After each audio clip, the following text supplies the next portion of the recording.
Hello, and welcome to Spotlight, the official podcast of GRAPPL. I'm Benno. I'm JP.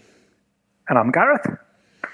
And it's a Matty free zone this week, as it's the three of us here to talk all love for all things AEW. Surely that's what we do when Matty's not here. We missed last week, JP, so got to catch up. We've got a big AEW pay-per-view to talk about. We'll probably find 5 minutes at some point in the show to talk about the alleged WWE premium live event that happened at the weekend as well. Look, if he wanted us to talk about it, he should have been here, and he's not. So yeah, back to the old school, back to the us three. We'll call it a classic 2022 era spotlight this week, JP. We got that back. That's rather ironic because what we'd all give for 2022 AEW, wouldn't we? At this stage, we were moaning now, though. To be fair, at least we enjoyed moaning. I don't think I even enjoy it anymore. No. It used to be a hobby. It used to be fun. Now I'm just tired. I fell asleep I said it on the pre-show. I fell asleep for the first time, I think, ever during an AEW pay-per-view. And I'm not saying that's a one-to-one with the quality of the show. It might be a one-to-one with the quality of the match that I was watching while I was falling asleep. But yeah, 2022 Benno would be looking on in shame, as would 2022 Gareth, who I'm pretty sure that was the first time you quit, Gareth. But welcome back, mate. Good to have you in the mix, as always. Like Terry Funk, I'm here again. Yeah, fucking hell. 2 years is a long time in wrestling, isn't it? It's a fucking very long, and 2 months is a very fucking long time in AEW. Especially when you're on catch up. You've been watching. Have you broken out the double speed at this point yet, Gareth? You experimenting John Pollock style 1.25 speed watching your wrestling, or two and a half times speed, circa me in 2018 trying to get through ICW shows. That's next, mate. No. If I'm watching it, I'm watching it, kind of thing. I'm still been squeaking in the rampages as well on the old catch up as well. I gotta be What if there's a small detail there that something could happen that is relevant? 5 years on, I've realised this isn't the case, but you know what I mean. What if kind of thing? Yeah. Live my life via what if. You never know. We should all learn lessons, because that was the other thing about me falling asleep. The next day I went to the Lent. It was like old school, like when I used to watch, like sometimes I'd not see a WWE pay-per-view and I'd be in work the next day, and I would go to the Lent of like you'd have to uninstall the WWE app because they'd send you fucking notifications with the results. I'd take Twitter off the homepage of my phone. I did that on Monday morning.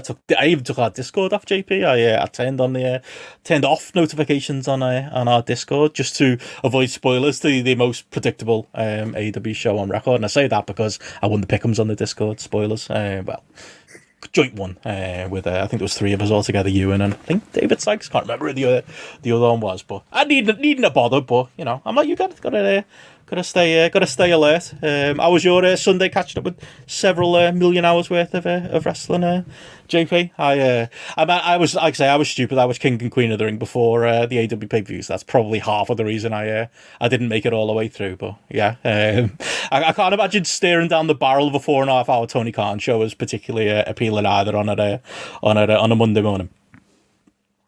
It really isn't, and rather like what Gareth does and what you've done this time. I did go into full Mugabe media lockdown. I'm not having a clue what bloody well happened on here, and it was it was a fucking slog, mate. Is what it was like trying to get through it. I mean, I did eat Collision, Rampage. I'll happily admit, didn't bother.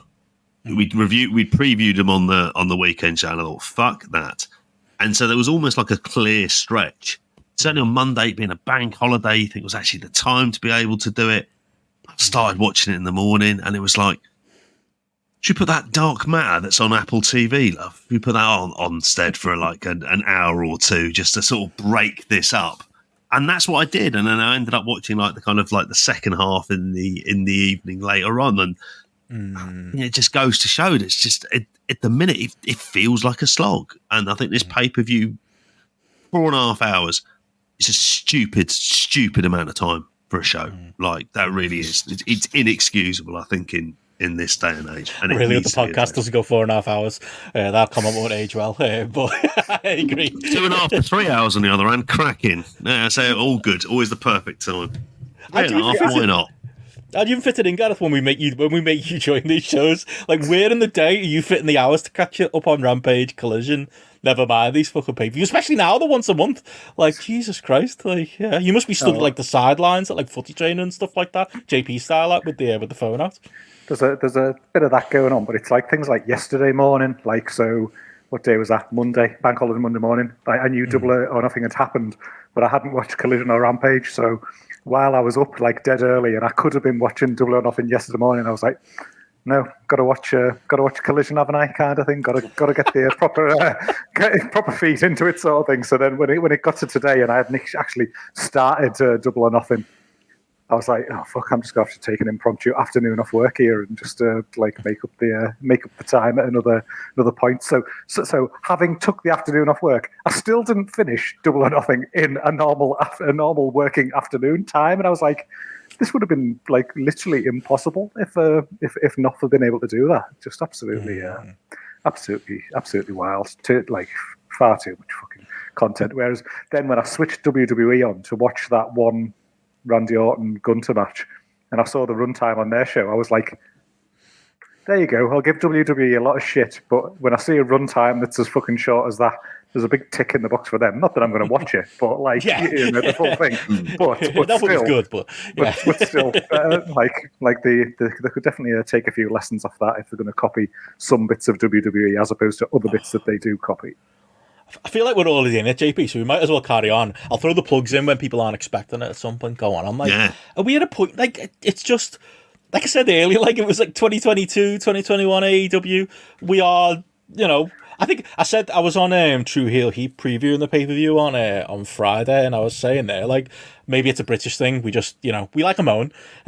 Also, part of it is probably the time difference. You know, a lot of the British moaning that you'll see on Twitter and such is it our 4 in the morning when Tony Khan's pay-per-view is still going on, and we've still got like if you're interested in that type of thing, like hour-long to 2-hour-long to 3-hour-long presser to come. I think that's probably part of it as well. But I think just in general, you know, our sports culture, phone-in culture, you know, we like to talk the positives, but we will also talk the negatives. And I think it's always fun to do that. And you know, nothing's ever perfect. I think I would always say if everything's good, nothing's good. But I always feel like we had like a good balance of the two, and I think we'll have that again today. But it just doesn't feel as fun anymore. Is it a podcaster problem? I've heard that bounded about over the last 24 hours or so. That like, it's just all the podcasters who are moaning. This is great for the punters. You pay $60 for the pay-per-view. You're getting more. So what's wrong with more? You're getting more value for your money. It's all great. More content, more pay-per-views, more TV and such. Maybe it's just us. Maybe it's an us problem because we feel like we have to watch all of it, but like, I'm not sure it's fun anymore with AEW. Like I say, I used to enjoy poring over it and picking out the good and bad. Like, there was a point halfway through this pay-per-view I was just like, I just don't care. Like, I just don't. I've got takes, but do I feel strongly about any of them? Not really. Maybe that sums up my feelings on AEW right now. Sorry, Gareth. I was going to ask you both the question. When did you? Can you remember the last time that you were really excited to watch an episode of Dynamite or Collision, like really where you were like, oh, I can't wait to watch Dynamite, I've got to stay and watch this like live tonight, or I'm getting up like at 6 a.m. because I've got to watch that before work? Like, can you remember? Because I was trying to think of this over the weekend, and like definitely today when I was watching some of this pay-per-view, and I think it might be CM Punk's debut. Like, I honestly do. I'm not sure if I've genuinely been like excited to, like, couldn't wait to watch it since then. Like, I was hoping you might throw something into the mix that might maybe nothing make me think. But like, I mean, even like, I'll watch in the road to WrestleMania. I was watching those 3-hour Raws, and like, I think I said it on the weekend show. Don't let it get misconstrued. I think WWE is probably the better ran company right now, and you know, ticks all the boxes as far as doing things professionally that AEW often doesn't. But I'd still rather watch AEW, and I think the two pay-per-views we're going to talk about today, you know, still says that. But it's running close now.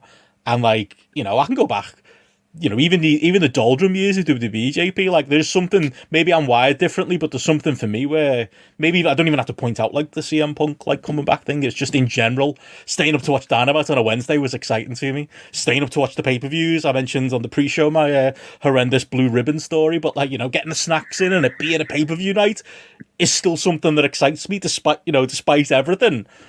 But even that's on the wane. Like, it's been a few months since I felt like that. I've been going to bed half an hour into Dynamite. I've not been finishing it. I've been waiting till the morning after, and I'm watching it. Like, I can't quite pinpoint it like that, JP, but it's definitely happened even with me. And I've got, as noted by those examples, quite low standards for being excited to stay up to watch wrestling. Well, do you know what it is? The last time, and Will Cooling says it there in the chat, and it was Arthur Ashe, and it was Danielson versus Omega, and it was partly the venue, and it was partly like, it was like, oh wow, just the match itself, and it was first up, and I was absolutely buzzing for that. And around that point in time where they were just on like a real hot streak, and it was just like all the potential was there for so much stuff going around. And I think about it, and I don't, like, every bone in my body wants to do some big analogy comparing AEW to TV and other things like that. And I suppose I'm going to try my best to resist it, but zero promises on that front. The thing about it, and that's the last time I really wanted to sit up and watch it, is I was watching this and I was just going, what a fucking mess. How many people are involved? And I've done this point before, and it's just like, it feels like it falls into the ether. You have about 6 commentators, 3 pre-show presenters. How many fucking managers? How many wrestlers? How many seconds? Like, say, like, it's like Gareth has to do, like, cramming a load of homework before watching this because we're at the behest of one man's headcanon. Sorry, it just feels I'm going into that sort of an AEW rant now. And I think that's the problem with it is, if it in the doldrums for WWE, at least there were 3-hour shows. Now they're 4.5. Yeah. And it's going to get to the point where people are going to be like, that's a lot, like the time demand is a hell of a lot. It's a lot to throw on people in 2024, particularly when there's just so many other options out there. It's a 4.5 with an hour and a half pre-show beforehand. And like, that's how they're asking so much now at this stage. And it's just like so much stuff. I was almost a defender, like, I'd be with you and going, okay, this I would have left off the pay-per-view. This I would have ordered differently. Like, how many paid shows did we have? I feel like, they just reordered things. They might have got away with it. And I was always team, I enjoy staying up to watch wrestling. I don't necessarily, by design, hate long shows. If anything, I'm like, oh, cool, there's more to come type of thing. I'm maybe wired a little bit more like that. But I think I need to be invested for that to work. I don't feel invested at all. I think that's the biggest problem for me with it overall. I almost point to it, Gareth. Me and you did obviously the last one of these where we reviewed whatever the last fucking pay-per-view was called, Dynasty. Pretty sure that was what it was called. They come that thick and fast. It's easy to forget these days. And it was like, yeah, you know what? They're doing well here. Brian and Ospreay was great. And if they just do this, kind of fix a couple of things with how they presented Swerve and fix a couple of things with where they slotted Ospreay in the card, and then I think maybe it's that defeatism of then, the Dynamite the week after we talked about it, where it was just like, oh, yeah, that none of those things are actually going to happen because Tony Khan is set in his ways. This is the way he books. It's more everything with a capital MOANR, and it's just, that's just Tony Khan's product, and it's going to be like that. And now there's just going to be even more of it at that point, Gareth. And again, without getting too like deep into it, that's why the TV ratings are what they are now. Because as well, you're talking pay-per-view and pay-per-view length kind of thing. But when you've got 5 hours of TV to fill, like a week anyway, and then when you have got these pay-per-views and you're not joining the dots between them, like in some sort of meaningful way, like why should you watch live? Why should you watch? kind of thing. Like I'll often come back to it and say, like, if it wasn't to have it like in my locker to be able to come on here and like podcast like after every pay-per-view and stuff, and just like just for the enjoyment of having the crack with you about it, kind of thing. I don't know if I'd be watching. I'm not entirely sure I'd be watching myself. Like to be honest, I think I probably would be relying on. Well, okay, I'll watch the pay-per-view and I'll watch the good matches and things like that as well. And you think like, Christ, that's you're as big a wrestling fan as you are, kind of thing. You consume as much of the product, you consumed as much as over the years and things like that, and like you're turning the likes of us off as well, kind of thing. You think like, fucking like, I don't think that's an us problem. I think that's a product problem. I think when that's the case. That's like Connor says, back when they started, when it was Dynamite and 4 big shows, it was 120 hours a year. Now it's 310. You know, those hours are at a premium in most of our lives. You know, it's a lot to expect, as we've kind of all said, especially at a time when I said that on Twitter on Sunday, JP, and I quickly deleted the tweet because obviously the AEW Positivity Police kind of came out. But like, for me, I've definitely liked AEW more than I have right now. Like, that goes without saying. I would also say I've definitely hated stretches of AEW more than I hate what's going on right now. I've never felt this indifferent. And we're all throwing different things out as the reason why. But there is just a general malaise, isn't there? Just a general, I don't feel excited to talk about the company anymore. I don't feel excited to watch the company anymore. And I don't actually know if anything, I feel resigned to this is what it is. And all of the problems that we used to almost enjoy going through are never going to get resolved. It's just going to be what it is. And Tony Khan's going to, continue to dig deeper. And I think my annoyance then goes on top of this is some of the mistakes they're making are like, they're quite simple things to sort out in the scheme of it. And it just requires, like, the thing that's wild about it is you think, okay, we could cut these matches off this show. And it's like, well, why don't you then space out that storyline so it bleeds into the next pay-per-view? So you've got stuff that's kind of going on. It requires such proper forethought and planning and like what they call like a script Bible in writing, where it's just like we need to take time. And that's the thing that isn't like, and I think that's the problem with it is the TV is just throwing all of these stories and angles at you without committing enough time and energy and space to them, to the main one, certainly, for them to kind of mean something. That's how we end up with a triple main event, like in that, because of all of these things. Interference to just stuff like Simon says in the chat, like Tony needs to put his head cannon on screen because like instead of doing that, it's just like if we do a cheap interference finish, then that will set up the following match, and it's like we're working backwards to kind of make it make sense on screen, and then he'll go on a press call and go, well, actually the history is and the story is, and none of it is actually told in detail to your points, like over a matter of weeks. And if it feels like we're repeating ourselves, it's because we are. And why we're repeating ourselves? Because it just gets ignored. And it's like a kind of a glaring issue. And like, I always hear the arguments about like the sky's not falling, and it isn't on AEW, and they will get a TV deal. And we're not really going, I don't know whether we'll be able to go into it, but the idea they're sort of denying the idea that the first bid from Warner Brothers Discovery is a bit of a low ball and, got the end of the exclusivity stuff. It's not exactly a banging product to try and sell to people at this point, or invite TV executives to shows and go, isn't this great? And it's like, yeah, why is 3/4 of this arena just got tarpaul in it? Like it's like that's the problem. It's not exactly like, and at no point has the real thought kind of gone into like, okay, what are we doing? Let's focus on this. Let's sit back, hear other ideas and all of these things. And I think that's why we end up with a show like this. And I think this is one of the few shows where it wasn't saved by the wrestling. It didn't have that on it. Like, whereas a lot of the other shows, that's what they are. And we always say, the show's fun because there's a couple of absolute great belting matches in it.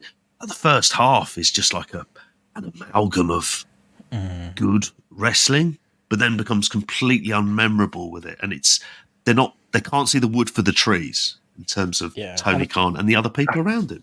I think a big thing for me is like you kind of like had that mindset around, long before AEW existed even, and it was like a big turn off to WWE was stuff just feels inconsequential. Stuff just feels like it doesn't matter. It's just throwaway. It's just something that's for a cycle, for a pay-per-view, and then the pay-per-view happens, and then your intelligence insulted, and this thing that happened 6 months ago, it's almost like it didn't happen, and things like that. And like, I think one of the things that we always thought, or maybe even did happen in the early days of AEW, it did feel like things happened for there was consequence kind of thing. Things like they were happening for a reason. There were small details where I think that's been a shift in the product as well. Now it just feels like it just doesn't matter. Things you're watching the show and it's just like. It's entirely inconsequential. This, like I say there, I'm watching it all because I want the some things that like might mean something down the line.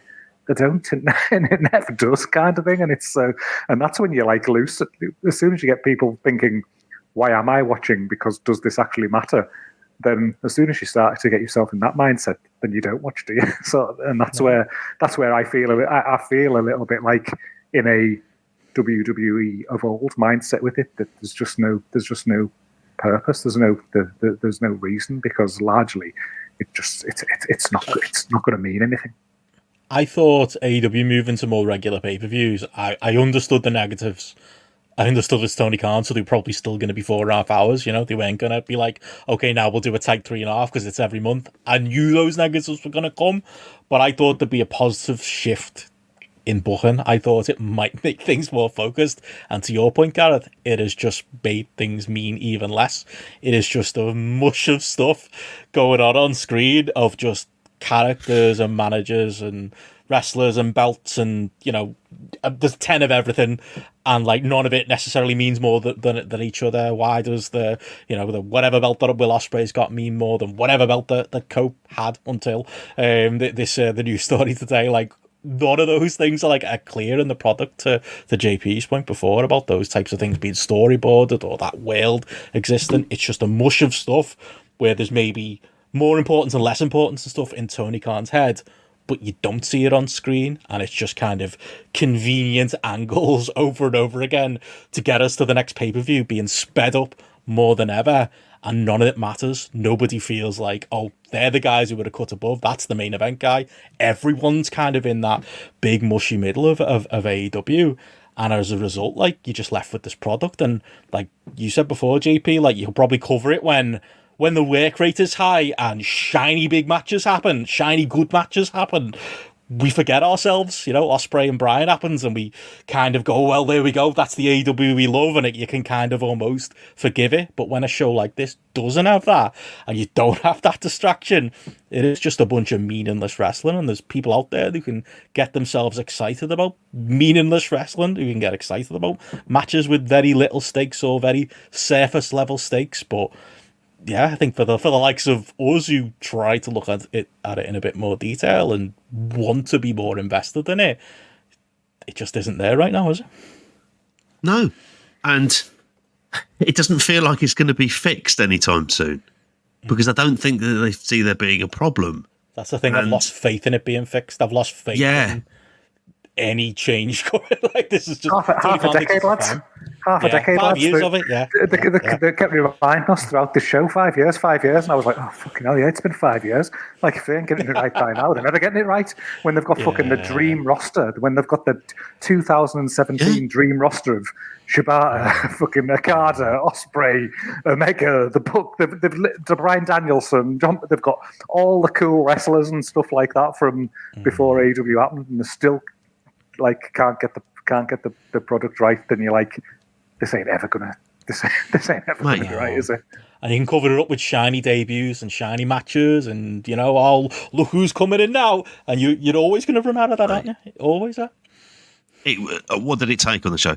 They literally set someone on fire, as video viewers can see in the backdrop behind me. They literally set someone, not for just a couple of Kane's hands on fire. Oh, well, we get around this. He's absolutely fine, old Glenn.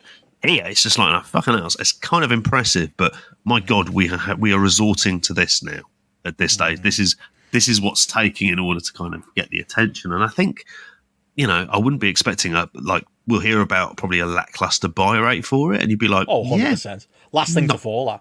We exactly. How much have we chronicled the numbers, JP, as far as TV being the obvious main one, and all aspects. Attendance, we joke about it on here, but very clearly, attendance is down in all aspects, including the pay-per-view this weekend compared to other Vegas weekends. Always said it, pay-per-view's been the last thing to fall, and they just can't help themselves but cannibalise that. Let's do more. Maybe it's a preemptive strike. Let's do more pay-per-views so we'll continue to make roughly the same amount of money because there's more of them. But that was the last thing where it was fucking hell, look at that. Even if you want to compare them to the WCW 2000, which will often happen in our private group chats, I'll be like, well, look at those pay-per-view numbers compared to anything WCW 2000 did. That's the last really positive thing you can point at with AEW. And that's being cannibalised too. That's it. Whereas, I think the Arlington move is a good step from a business perspective. I don't understand why, for the love of Christ, they're not running in the UK and trying to build that. It'd almost be a good thing towards Wembley. Would have been to have a couple of shows here at this point in time. But it is so, like you say, it's just so lackluster and it's exhausting, and and I'm tired of being tired about it. And I kind of go, okay, like at some point somebody needs to say like kind of that we've moved past the bits where Tony Khan had planned for, and we now need to get into, okay, right, slightly brave new era. It's a big feeling with this, like I have about Marvel films, where, don't get me wrong, I would have always enjoyed them more than you, but it's like, it's the jump in the shark, which I think happened with the multiverse coming into it, where all of a sudden there was no like consequences. Because if you died in a film, you just turned up another fucking timeline. It was just like, oh, no one's ever going away then, are they? And that's kind of what this roster is like. And I think even a lot of the roster is just not going away. And a lot of the complaints, like I heard in some of the discourse about this afterwards, about the idea, like, what is the identity of this company? And you go, I don't know anymore, because the TV shows don't have the identity. They just have different graphics and songs. It's exactly the same thing with slightly lower rent stars.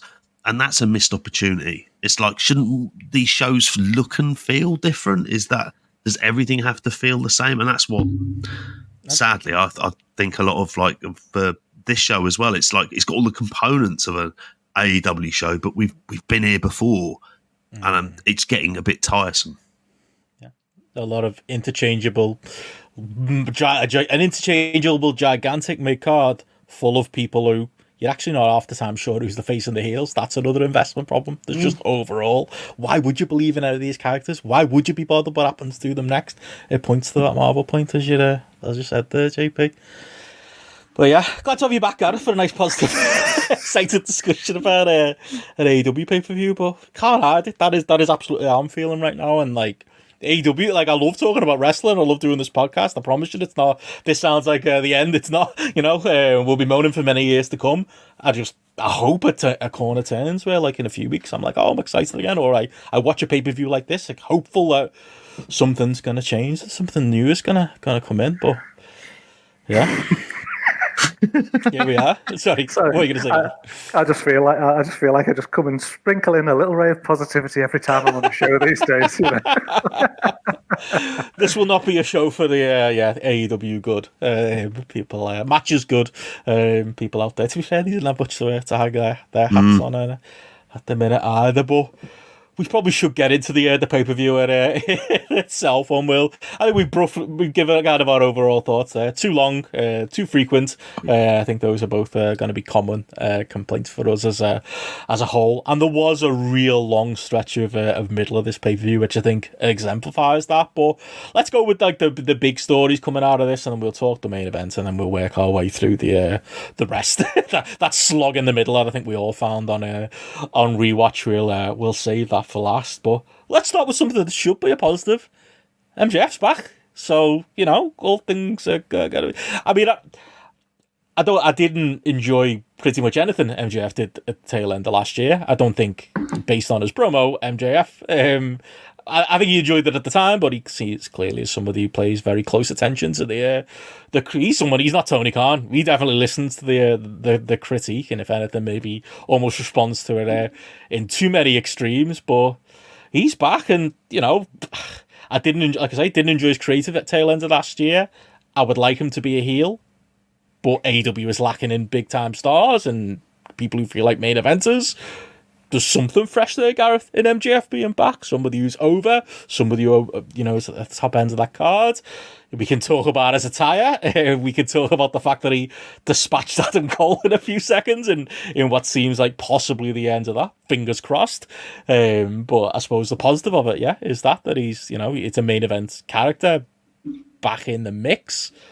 Did he give you much to be excited about coming out of this promo? Again, you're somebody who wasn't as harsh on the MJF focused programming from the tail end of last year. I'll always say this. I didn't say I liked it. I said it was logical, and the booking. Sorry, the booking was. I think. Also, I prefer Fat Gunther too. Sorry, just throwing it in there now. Get it in early. Apologies. No, I thought at least they're actually like trying to tell piece together stories last year, even if it wasn't a story that I wanted to see or was engaged in.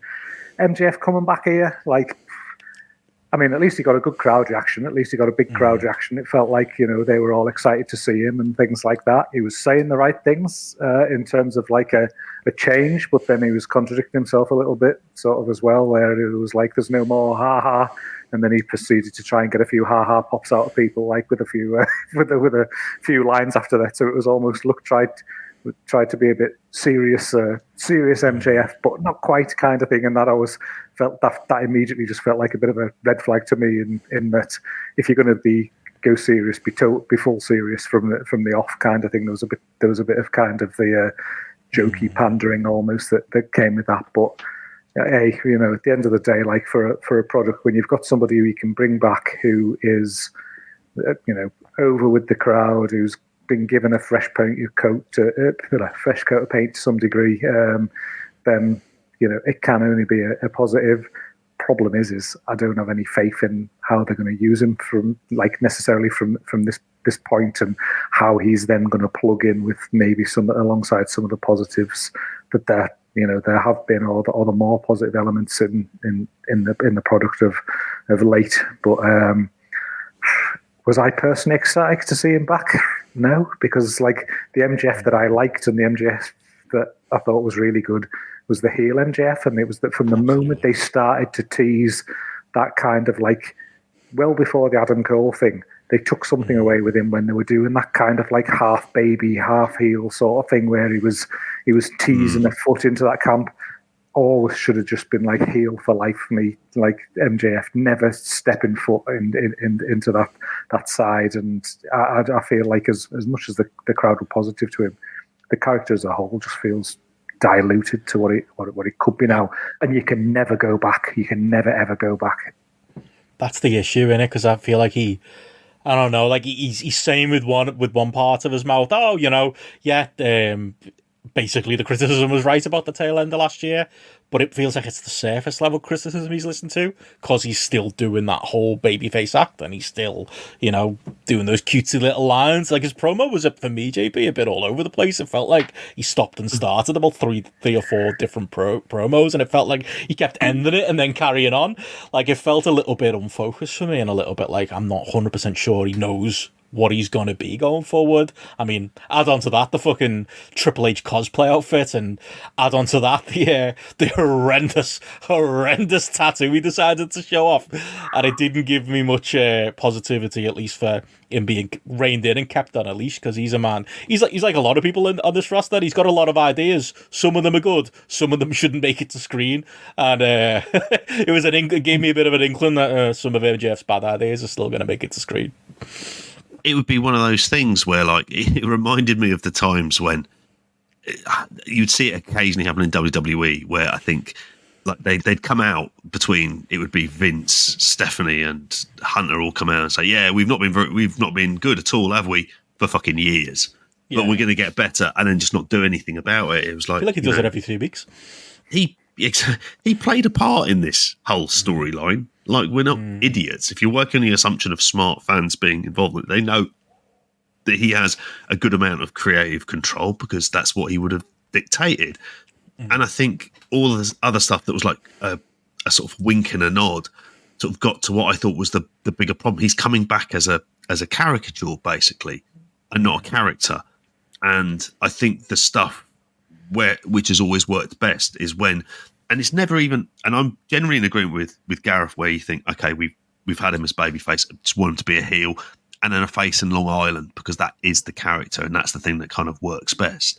But instead, like I said about it being so unfocused, I've just thought, why wasn't this on telly on Wednesday?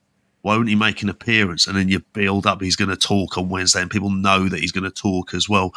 It was something that didn't need to be on the show, and I get that it got a pop. But you know, a lot of things will get like, that's the thing where it's like, is the pop really what you're going for here? Because they kind of just threw a load of stuff out there that, like, they finished this whole storyline, which leaves other characters in limbo. It didn't make sense after, and it completely, like, Will Ospreay just won a title, and within 2 minutes, Adam Cole's in the ring. And then you go, all right, MJF's coming out. And you just think, this is the throwing shit against the wall and seeing what nice sticks. Convenient, wasn't it? Adam Cole just happened to come out. just fancied it. For reasons. Not actually come out to commiserate with Roderick Strong or the rest of his stable, who might as well just not be there. Because they don't matter as well. Now, am I upset to that storyline end? No. Is that kind of a bit shit, though, a way of ending it? Yeah, absolutely. And instead you've got this whole spiel. And like Gareth, I don't have faith now. I think the goodwill and the faith that have been built up in the first, say 3 years, last couple of years has made me think, well, actually, no, I think I could see you ballsing up because you're going to get bored. And then we don't know what's going to happen here. You don't think, okay, what are the possible big matches that can end up happening? You just think, it'll take some sort of, it feels like it'll be quite lazied and hackneyed way of kind of getting there. And I just don't have the faith. I'm all right with them killing off the Cole stuff. Felt like a mercy killing. That doesn't mean they don't deserve criticism for us being at that point. But at that point, because of how badly they've handled Cole's stable, how badly they handled the reveal, and just how bad that story was in general, they still deserve criticism for that. But I wonder if I'd have done the mercy kill too and killed it off. I'm not necessarily hugely negative on that element, or even in cutting the promo. It was just more for me the content, and it was just more than it coming out looking like I joke about Solo Sikoa on WWE, give Matty grief about it. And coming out, he looked like he was wearing literally Triple H's jacket. As a man who likes your leathers, Gareth. I mean, this was like 3 sizes too big for Max, wasn't it? What's he doing? Wouldn't get this in the leather shop in town. What's he fucking wearing? What's he doing showing that tattoo off? Makes it more astounding he's not seen Mad Max Fury Road. I don't think it's good for his character to admit that he's got a tattoo that you wouldn't get you get drunk in Magaluf at 3 a.m. off somebody who doesn't know what they're doing and can't draw straight lines. That's what it looks like. He shouldn't be showing that off. He exposed for me a lot of the wearing the Triple H stuff. That's the behaviour of, for lack of a better term, a mark. Getting that tattoo in the first place, never mind showing it off. That's kind of the behaviour of the mark. And then just add on the stupid Wolverine sideburns he had and the jet black hair and the horrendous tan. It's a lot of bad decisions for me from MJF in this first time back, even if I like, burying Cole. Big time. Visually, he just looked shit. Kind of I thought he... me, not someone to pick on someone from a size point of view, but he just looked small, kind of thing. I thought for one, tight, I thought it looked like that. The outfit just looked totally out of fitting with his, as well as being shit because it's just the Triple H comparison.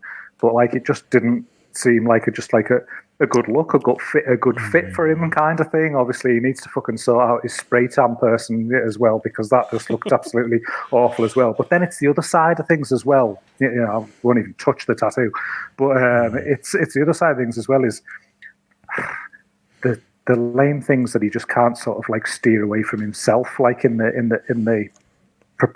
his promos and stuff, calling Adam Cole a shit stain. Having to be like I don't need New Japan or Vince McMahon to make it, and he said Vince McMahon, he called Adam Cole a shit stain, just basic shit kind of thing, and that goes along with the look as well. The look just been a bit off and just not quite right, and just looking a bit lame kind of thing, and then obviously the markiness of the tattoo, but then it's a bit marky. There's some of the stuff he was saying and a bit lame as well, kind of thing as well. And you just wonder how much longevity is there in that. This is where I'm saying, if you were going to do that, essentially a reboot of the character, you've got a 1 night deal here, kind of thing. Come out and reset it, kind of thing, and then knock it out of the park with that reset kind of thing. But there was some things that were good and felt a bit fresh about it and things like that. But I reckon it was 50-50. I reckon I was left looking at the screen 50-50 thinking, no, I don't like that. That sounds a bit shit. This doesn't feel like it's going to fit right and stuff like that. So I almost feel like they didn't commit in some ways as well. It was a bit we want the new MJF, but we're a bit scared to be the new MJF, so we've just got to kind of cling on to some of these little things here that just keep us a bit in the safer zone here, because what if they don't like it, whereas actually they did like elements of my character last year. It just... I don't know. It just overall, it just felt like a middle of the road kind of for me. And say the crowd, everyone loves a big return. Everyone loves a big new star joining the show. the fucking proof is 4 weeks down the line how people are reacting, and that's the big difference in where it goes from here. It was something of a jolt of energy to the show. That's the one positive I can kind of say. It was like, oh, like we've always said, AEW's brought in a new wrestler. Here's a debut. It was always the thing that covered things up. The show needed something like that, and it was good, and it was newsworthy that it happened. But yeah, absolutely, he's been away that long, and you would think he'd come back with this great idea of how he'd look, how he'd dress, maybe what his music would be, all of that. And it's just a lot of bad ideas that have somehow made it onto screen again for me with him. I mean, we'll move on from MJF, but any expectation on what he'll do, JP? Like, I presume, like Swerve said in the presser, he's not giving him a title shot. So, you know, he'll be. He said something about him working Adam Cole. I really hope after that angle on the pay-per-view that's not coming anytime soon. I can't really see down the pipeline really of what the obvious programs are for him to get him heated up again. I think that's actually the issue is walking into a mess of a creative. Now, in many ways, what he should be walking into should be like a kind of a soap opera. And classically, you just put a new character into the mix and you see what the dynamics are up against all the other people. And you just think, nah, that won't happen like with this. And so it's really hard to picture him. It's like, so in there against Ospreay? No. Like Danielson? No. And we've done that before. Can't do, obviously, Kenny Omega, which is a story. You know, they've had the match, but they've not had like a proper story with that. We don't obviously have Punk anymore. Adam Cole, just for the sake of trying to finish it. We've also got a New Japan show coming up as well, which he shouldn't be part of because is the whole like you say he did, like some really it is cheap in Queens though, like that. Only he'll I'm going. It's down. Sorry, the road he's Long Island. So, yeah, but it's so weird that he'd be there to slag off people who like Japanese wrestling again, and I think that's like it's like, oh look, I'm going to say fuck on pay-per-view. It's like, mate, like if you ever hear a football game on TV, if they got the crowd mic'd up too much, particularly at Goodison, I might add.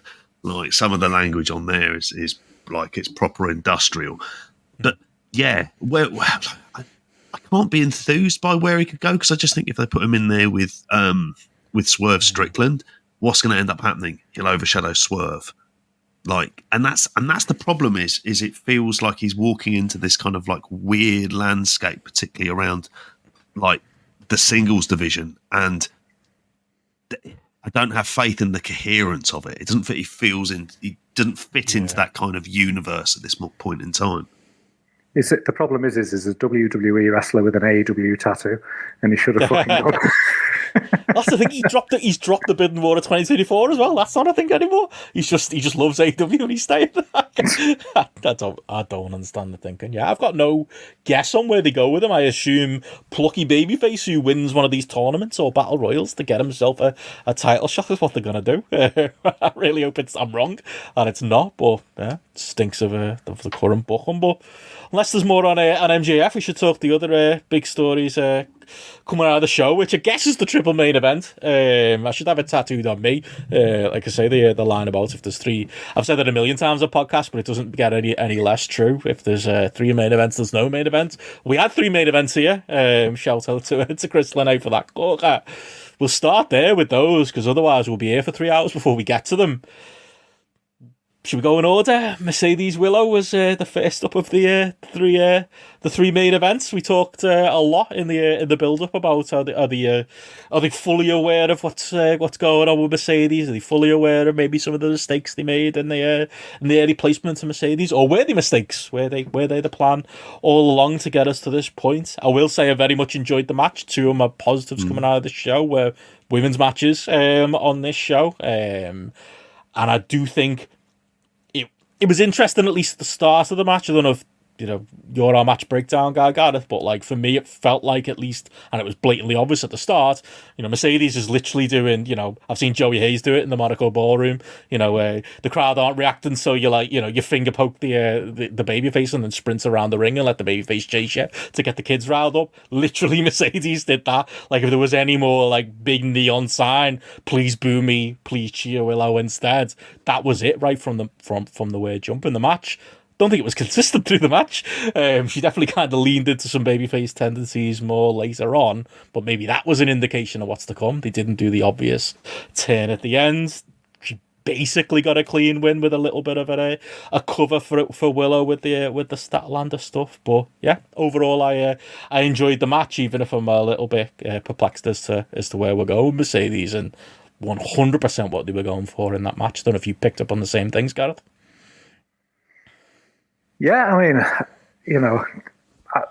this probably was one of the highlights of the show for me, this one, and I think it was one of the highlights of TV maybe a bit in the last couple of weeks as well. I think it was, when I was sort of stripping this back and looking at the pay-per-view, it felt like one of the ones where the build actually had certain decent bit of effort put into. I think it looked like, I think some of I wouldn't say it was gold week in, week out, I think there was definitely some segments along the way that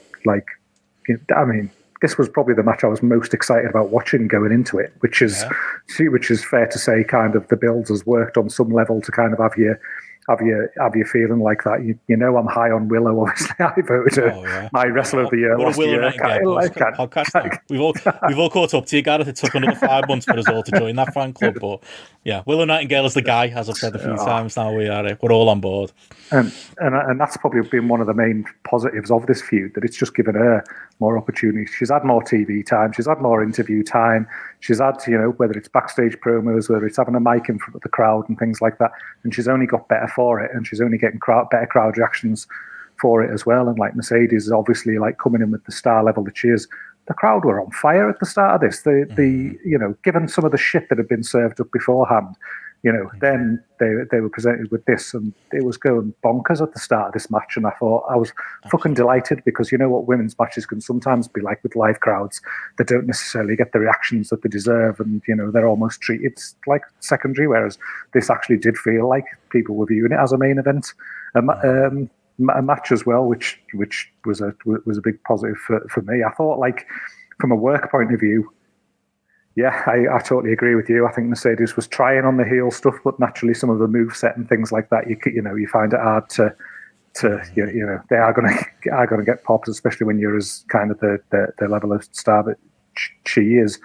But I think she looked a bit sloppy early on, I thought, and I think her work kind of she grew into it. I think as the match went on, and I was a bit early on thinking there's some clunky bits that I was a bit nervous about, but I think once they got into the groove, they really kind of ramped things up here. And I just think just the match structure as well, while it may have affected the heel face dynamic kind of thing, I think it was quite good for both of them, really. That it was pretty 50-50, wasn't it? Along the way, it was pretty sort of back and forwards stuff, where there wasn't hugely long control periods for either wrestler. So it just felt like it had that bit of kind of dynamism and a bit of momentum to it, and it just that helped to kind of keep the crowd where it was and elevate it, really. And again, I'll often say about matches, I kind of look at it at the end and I think, well, what's happened to the two people involved and where are they at? I think probably Mercedes having that belt kind of thing, and the way this has been built, I feel like it's kind of a positive step for her to give her that from the off. I feel like Willow's grown in the build and been part of this feud.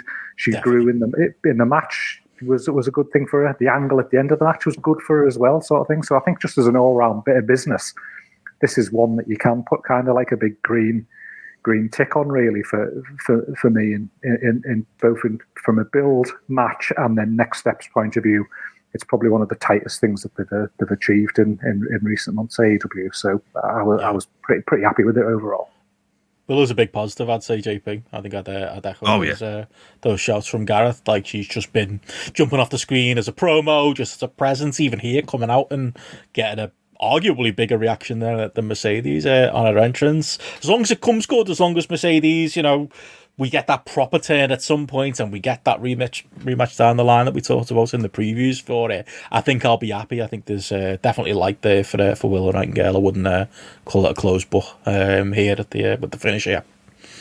Yeah, I think that's probably while I wasn't mad about the finish, it kind of, at least I thought, well, they're putting the effort into protecting Willow. At least there's that thought that's going into it. The issue is, and this is and it may seem like it is that you need to follow through. And I think the natural way this storyline tends to lend itself, and it's the one that, if you think what your objective should be, is getting Willow Nightingale over, because there is, like, you know, she was very much positioned as that homegrown AEW star in a role that Britt Baker, frankly, used to fill. But I don't know where she is or what war crime she's committed to not be anywhere near to TV. Rumors about around the yeah, exactly. And I think one of the things is with it is you want to see, like, say, the full blown heel turn from Mercedes Moné with Statlander as a muscle and the backup, and then, like, you know, it's another fucking stable, but you know what? It's at least on the women's side. So stables are a relatively, like, kind of small thing in terms of the women's division. We don't have too many of those, but I do think, like, in the end, I'm like in agreeing with you guys of like 4 stars. I perked up when this match happened, and that was because of the crowd. And I did think, like, the one, like, strength that Mercedes Moné has is the in-ring work. And like I say, other than those issues at the beginning, by the end, I thought this is the most I've enjoyed her so far in this. But we can't forget, like, we can't have Willow Nightingale going off into a Chris Statlander feud and feuding with Stokely Hathaway for, like, months on end and forgetting about it. And, you know, there's a fair chance that could happen. That's not beyond the realms of possibility. It's not a daft thing, but yeah. Feels like a project. So let's hopefully we go back around to it. But yeah, I'm with you. Like I said at the top, I'd probably go about 4 stars for me as a match. Somewhere between there and 3.75. Yeah. But I mean, it says about this show, one of the stronger matches on the show. And yeah, delivered in spades. And I'm quietly confident that maybe Mercedes will turn things around if we continue to lean into some of the mannerisms she had there early on in the match as well. But yeah, good stuff, I would say. And arguably could have gone on last. Maybe with some of the extremes of the main event couldn't, but the first Anarchy in the Ring didn't go on last, and we got away with that. So yeah, there we go. But yeah, unless there's any more thoughts on that with Mercedes and Willow, we're on to our second part of our triple main event. All very much enjoyed that. Swerve and Christian Cage. If my complaints at the top of the show could be summed up in a match, it'd be this. Swerve, who I love, Christian, who are very much like, you know, contrary to myself a couple of years ago. Just a match with very limited stakes there. I could tell, Gareth, like, the work on screen was good. Christian was getting that crowd, dragging that crowd into it, and being the top heel that, you know, he can be when it comes to, like, these performances. Like, he's your old vet that's gonna know all the tricks to get a Swerve over.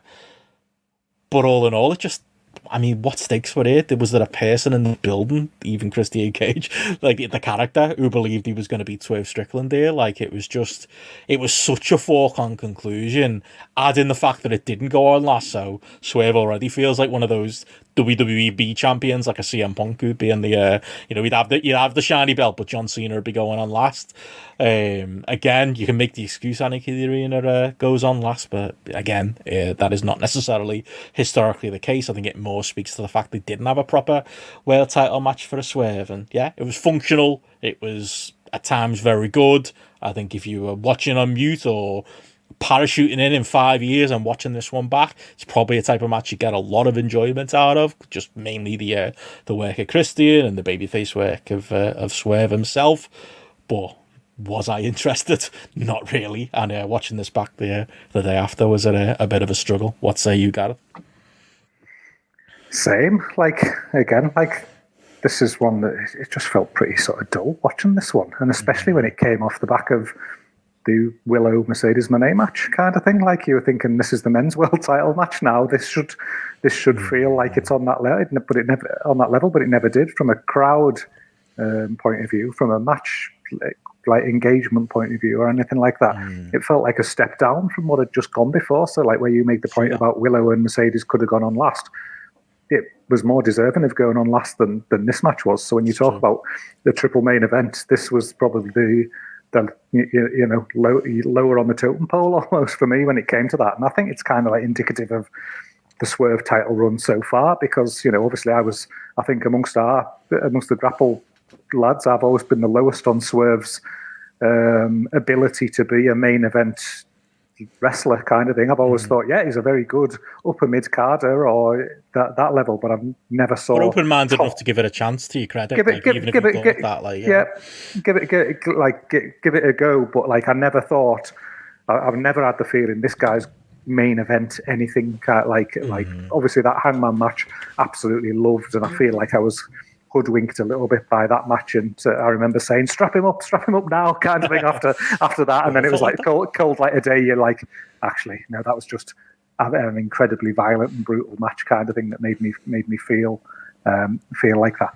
I don't think anything in the build to this match, I don't think his promos have been anything to write home about. I don't think like any of the like matches that they've put him in around it and things like that, sometimes have felt unnecessary, but when they've, the matches have been there, he's not felt like a top guy in any of those matches like either, and I think that's carried through I definitely remember saying the words like, give him a go, let's see kind of thing, and see what they make of it, but almost like the proof is going to be what they do from now, and they just haven't landed it in the slightest. He doesn't feel like a world champion.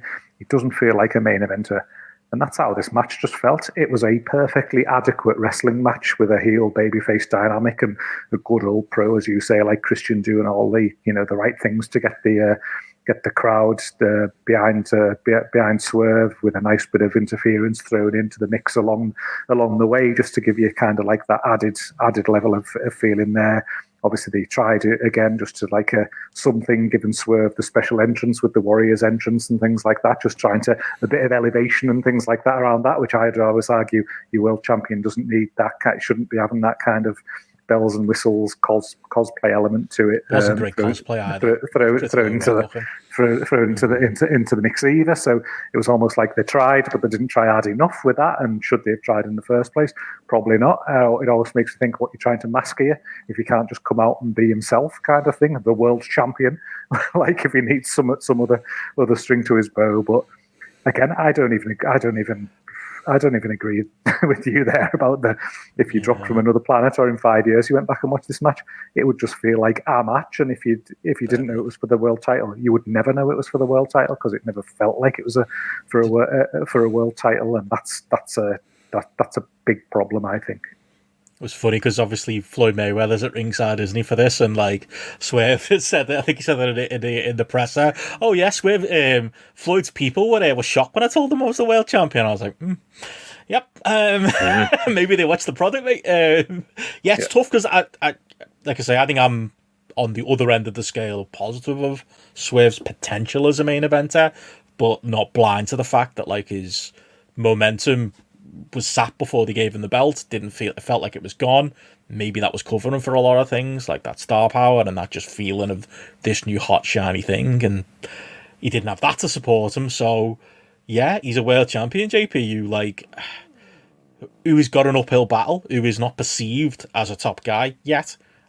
I am more team he could be, but you have to put the work in, and there's been positive elements, like some of the video packages they've done on Dynamite I've enjoyed with him. The beatdowns I haven't. The 50-50 matches I haven't. And based on his Twitter activity, he thinks he can be Bret Hart and be the working world champion. It's like, no, mate, you need to be the step above world champion. You need to be presented as a world champion and forced in that role. And it's not really had that. It's just been very, very lukewarm. And yeah, maybe it's the performances on top of the presentation, but something isn't clicking for me right now, JP, and I don't think this match has helped. It hasn't. Because the whole feud and everything else is just placeholder challenger by numbers booking, isn't it, really? It's like, okay, we need to put someone in there. We've got a couple of our topper guys out, and we need to have an Anarchy in the arena match, so we can't have what would be sensibly his first challenger is Bryan Danielson. You think, oh, fuck, that's a hard one. It's the role he should be in. You'd have to plan it, wouldn't you? It's like they could have spent a couple of months having Christian win big matches. He could have had like a match like this on another pay-per-view now. He comes on the TV cold and gets gifted the title shot by the evil authority figures. Because we're going to hit fast forward to get to the match. And you've just hit what is the entire booking problem. How did this match come about? Heel authority figures came in who are in competition for who's going to be running the company. It's just like, Jesus Christ. Like, that's the kind of storytelling that I've grown to loathe because it's been around for 20 odd years. And here I see the company that's meant to be the smart company that's learned from history, and it's doing a very kind of similar thing here. And it was so like, he wants to be a workhorse champion. It's like, why? That's just like saying you're a lower level champion, because the other champions underneath you are all workhorse champions. Everyone's a fucking workhorse champion. They can't move for the bloody bastards. They're everywhere. People, I'm a workhorse. I'm a worker. Now, can I have the lazy bastard, please? At least he'd be different, or at least like world title, world champions. Like, say, you got to put effort in. This is the figure. This is like the figurehead of your company, the face of your company, and it's not like the effort hasn't gone in. And like, say, this is part of a triple main event purely because of the belt. The belt puts it in that scenario, and they think that they have to put it there. But I watched it, and I was just like, and it felt very TNA. And this might have been because we watched a couple of TNA matches, but it was like people trying to get involved, and they're getting chucked out, and they're coming back in, and we have a couple of mad bumps and stuff like that. It's just like, Jesus Christ, lads! It's like you're really he feels like he's being hamstrung from the get-go because there isn't that forethought and effort goes into it. And that's your world champion. It's your world fucking champion, and it's supposed to be the main character on your show, the character who all the other characters are gunning for. And it looks like most of the top line characters couldn't give a shit about interacting with him. They don't seem bothered. This is one of the problems as well. And again, you like take that step back and you say, like, for everything I dislike about WWE, like, Cody Rhodes is the world champion, probably the biggest active star on TV right now. Probably Roman Reigns for that time period, biggest active star on TV for that time period. Is Swerve in the top 10 biggest stars on AEW TV? Like, I reckon you could probably sit and name 10 wrestlers now who were bigger stars than him in AEW. And that's not to say that he shouldn't be the world champion, but he should be built to be one of the biggest stars, to have the belt put on him, not put in a situation where he's got the belt thrown at him and feels less than so many other people on the card, and then is then presented in a way that he also feels a bit less than as well, like where you're talking about the 50-50 matches and stuff like that, Benno. Like, if he's going to be the guy who it's like the whole does the belt make the man or the man make the belt kind of you should be a killer. You should be he's gone through that war with Hangman Page. You should be out there having matches with whoever he's facing and just fucking finishing them. You should be murdering them, and you're like, fuck, mate, shit, he's a threat kind of thing. Like, is this guy who's out there having matches sort of thing, and cutting 7-star promos kind of 7 out of 10 promos kind of thing, to go back to a fraction that I used on the Kurt Angle show, but 7 it's about right, to be fair. And that's a big element. If you're then going to give him the belt, at least give him a chance to feel like the world champion. But they haven't done that. I'd go 3.5 on the match. Yeah, it was a professional wrestling match with 2 professional wrestlers, and it's your AEW World Championship. It should be bigger than that. I was more shocked at I really thought this was the one, either that or the match we're about to talk about, where Hangman Page was coming back. Like, where is he? Like, what's going on? I don't want to be insensitive to whatever's going on in his real life, but I don't know. Like, maybe I'll edit this out the podcast because it makes me seem like a cunt, but like, think of anybody in your real life job and the worst thing that could happen in their lives. And that happens in real life jobs, and people take time off for the worst possible things. Like, imagine them that can happen in your life. I can't think of anyone in my life who's had this much time off over the last 3 years. I mean, I guess it speaks to Tony Khan being a great boss and understanding whatever's going on with Hangman, but there comes a point where, like, your office goes, we need you back in the office, though, it's still your job at the end of the day, and they're lacking him. Like, that would give a lot of juice, I think, to Swerve, and I feel like it's part of the equation that's missing. It feels like that hot feud that they had that felt like it was probably going to get resumed over this cunt has got the belt is gigantically lacking, and in the meantime, Swerve is just shuffling along. Don't know what that big hole is. Maybe I'll look terrible when it comes out what the real story is, where Hangman's not around, but he's missed right now, really is. And he's not 100%. The only one. But to that point, we should go to the main event. And yeah, a lot thought Hammer might come out in this. And we had Anarchy in the arena in the main event as the Elite took on Team AEW. Somebody posted a pit screen grab in the Discord today of the last Anarchy in the arena, which I've just eliminated from my memory, which was apparently the Blackpool Combat Club against the Elite. And I was literally, my brain was hurting trying to think of who the baby faces and heels were in that thing. But apparently that's a match that took place. And I saw Takeshita in the shot, and I was like, and I had to think long and hard about, and Don Callis was with him, and they were with the Blackpool Combat Club, and that led to Blood and Guts. Oh yeah, I forgot about that. But this is the third version that we got this year, and yeah, I don't know. Again, maybe another advert for maybe where my lack of investment is in AEW. Shiny things happened on screen. Very entertaining shiny things happened on screen, including the flamethrowers, which is behind JP, including Brian. I think this match peaked when Brian got Europe played. Bit odd that he has that power, but the feeling in the arena felt great, and it felt like, we got a bit of energy going here with this. Darby doing the dive right on the chorus, for me, was the peak of the match.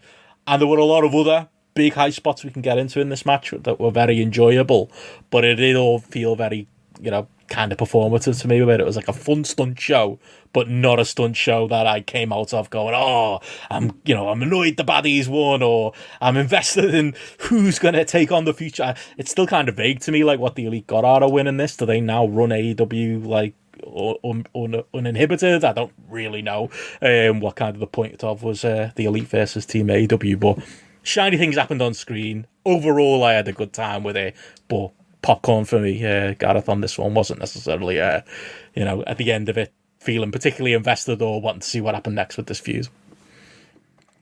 That was it, wasn't it? It was just like you say, popcorn, or like I've just written down here, bubblegum kind of thing. It was just something to just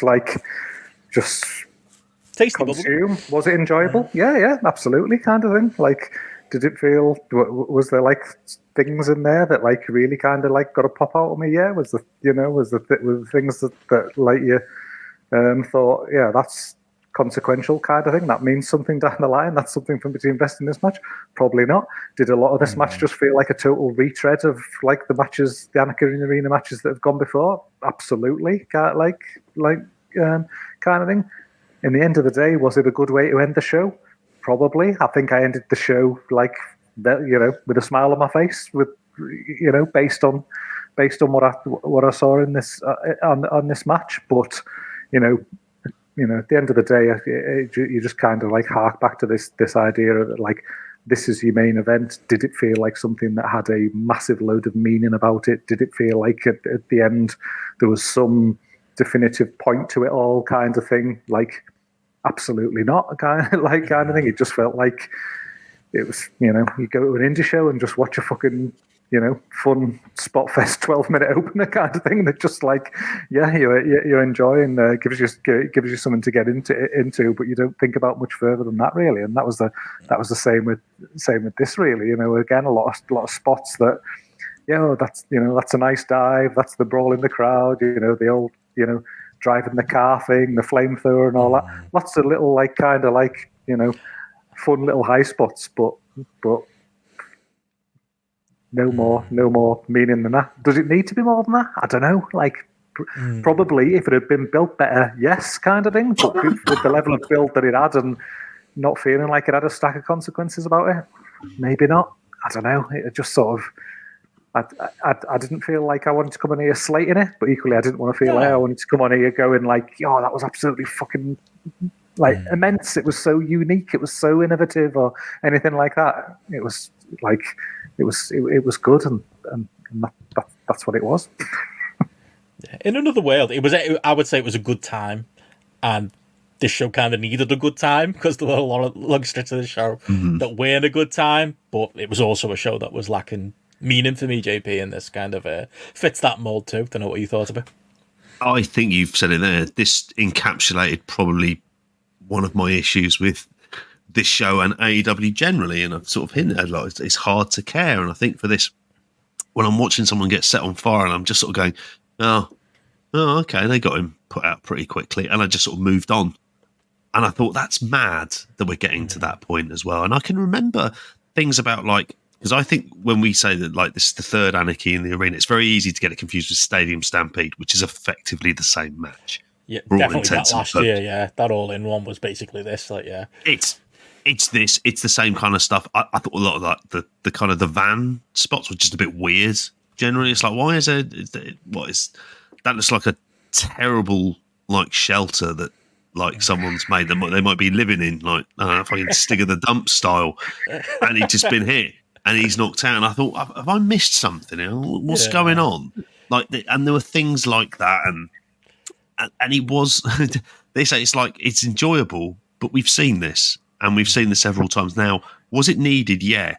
With the benefit of hindsight, you think to yourself, would this have been better quite early on in the show to kind of go, so like just to wake things up and break it up? Then yeah, possibly. Like, would that have been a slightly like better experience for it? But I don't come away going, well, where does this go next? Like you say, I don't know what meaning does this match have. And that's the problem, is after a while you want to see meaning. You want to see, okay, this win is big, therefore this is what's going to happen. What I think is going to happen, and I still stick with it from the weekend show, is it will result in Hangman Page being back in and like leading to him being like a kind of like a next challenger. I think Simon Air with a good title shout there of Derby of the Dump, because that's... Derby was a highlight. Gotta say, like, I'm being quite negative on it because I feel negative on the show as a whole. But this is probably the thing people are most positive on coming out of the show, and a lot of it was Derby. They delivered the flamethrower shot spot, that picture behind, just fucking amazing. Like they delivered it really well. You know, they covered for it with Jack Perry being wet earlier on. Therefore, you can get away with him being covered in whatever it was that stops him literally dying, being covered in flames. The Bucks were right there. I was actually a bit worried because they kind of started spraying the spray at Darby instead of Perry on the floor. I was like, come on, lads, like, put him out. He stopped, dropped, and rolled, but I'm not sure if he's fully out yet. It was actually quite scary. But yeah, if Darby wasn't in this, I'm glad he was. I mean, I would have enjoyed Kingston being in. I'm sure they'd have come up with something for him, but Darby gave this an unpredictability and gave this a creativity that it needed, and I think that's the reason why anybody who's listening to this is higher on this than us, is probably that, and it is those big spots, and it did work for a lot of people. I've heard that talking point. We've started with the big three matches because of the things we probably got the most things to say about. Mostly, I think people are probably in our boat on this pay-per-view. But the few people I've seen be positive, it's because of the last three matches and maybe the opener as well, which we'll get into in a minute. But certainly this, and it seemed like people had a good time watching it. And you do need that on your show as well. But there we go. That was our main event, and I'd like to say we're done, lads. But we've got the whole rest of the pay-per-view to talk about as well. I mean, at least the opener was largely good. If we're going from the top, Ospreay and Roddy Strong. Many thoughts on this? I was maybe the high man on expectation on this. Don't think it met those expectations. There were elements of this that were the match I imagined in my head. Roderick Strong and Will Ospreay having, them both going at it. Roderick Strong's, gnarly offense. All of the great execution that these two guys are known for, apart from when Ospreay almost landed on his own head, taking that Doomsday device on the outside. Other than that, that was naughty, and there were naughtier spots later on. But other than that, very well executed, good high level match. Just unfortunately, sorry to keep the moaning going, they felt the need to do this WWE Why Am I So Violent stuff that they're insisting on with Ospreay. And it's not even that, to be honest. I think Ospreay's tapping into early progress, guy. I think he's tapping into the I'm scared to go to the top rope story that he was doing for ages with Jimmy Havoc. He's not a stranger to that type of storytelling as match, but that did lose me and almost knock at least half a star off of me. And a match I just wanted to be fun turned into the Why Am I So Violent?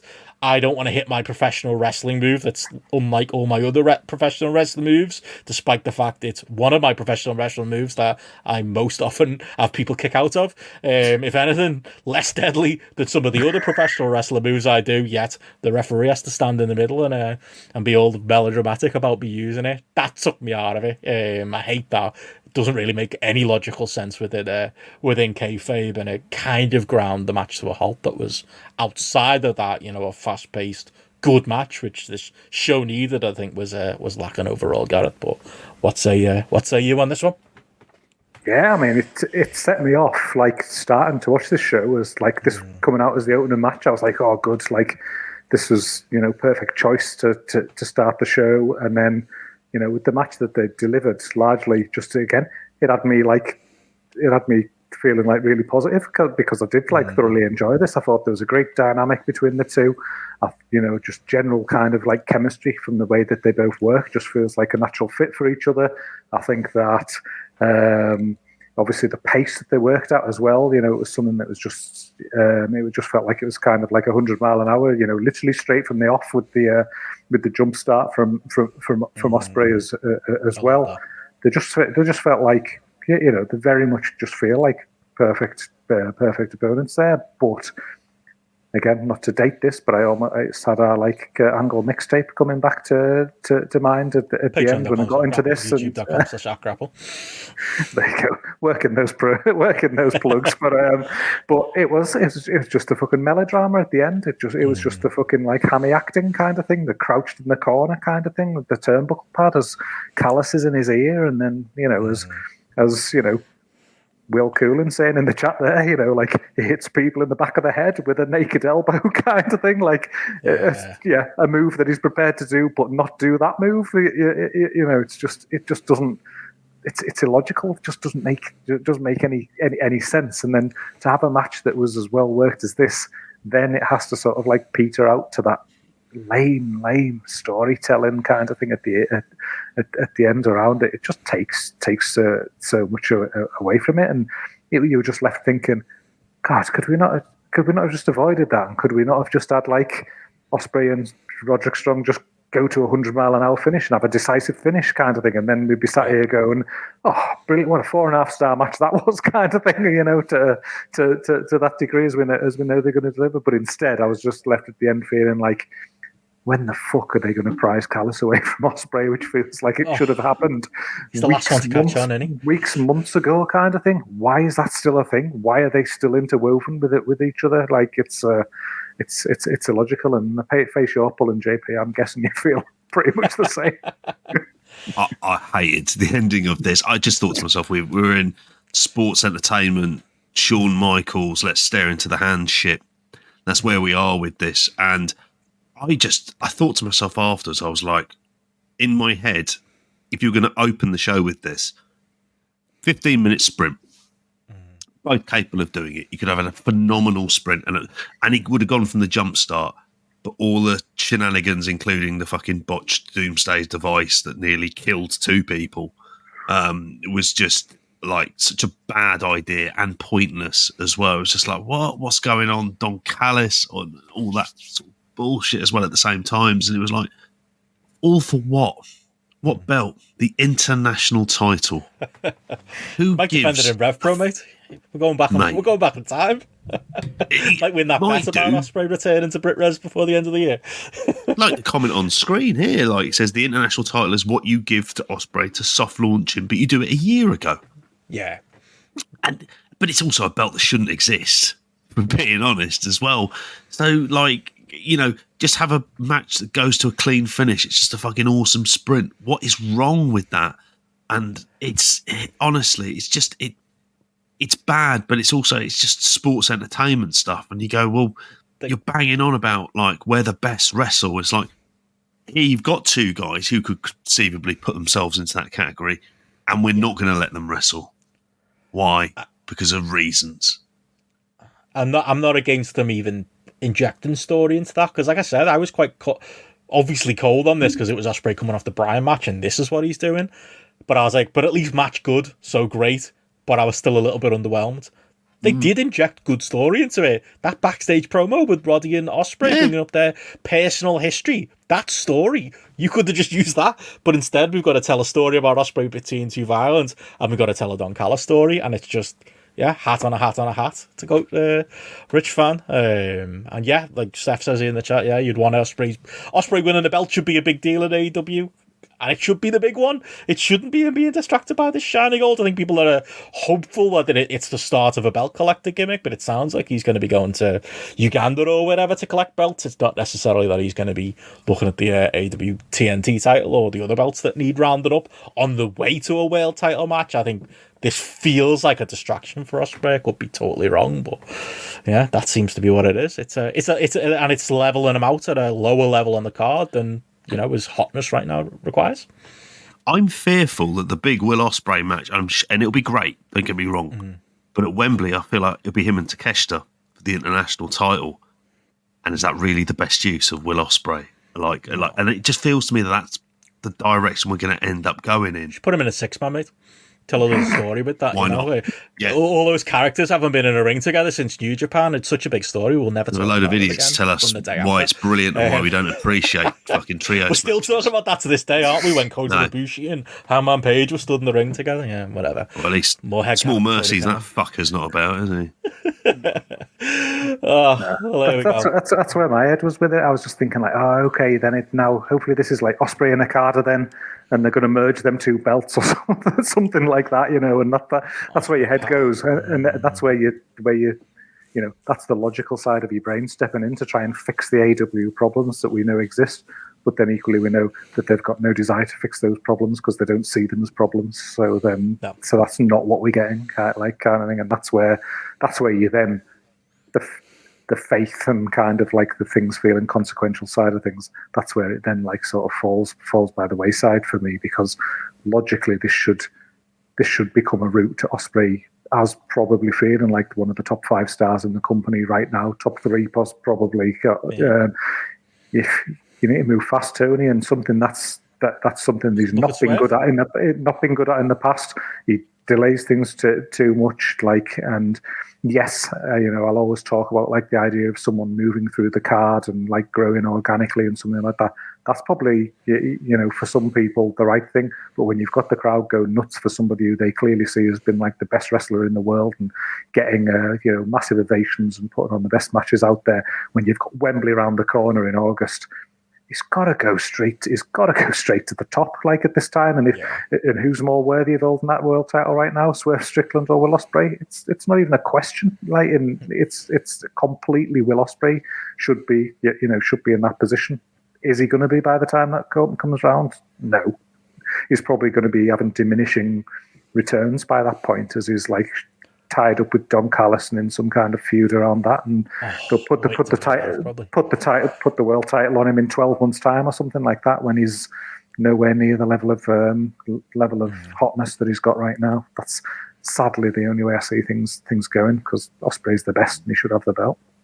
He's literally, I said that on Friday, like the best in-ring wrestler of the company, possibly even the best promo in the company, but based on form. Do you know what I mean? When like a Premier League striker's in form, I don't think if you strictly look at his stats, he's the best promo in the company. But he just is right now because of how well he's connected and stuff, or at least he had been for the last couple of months or so. And yeah, you've got to strike when the iron's hot sometimes, and AEW does not have a history of doing that. But yeah, I'm with you. I go 3.75 in the match.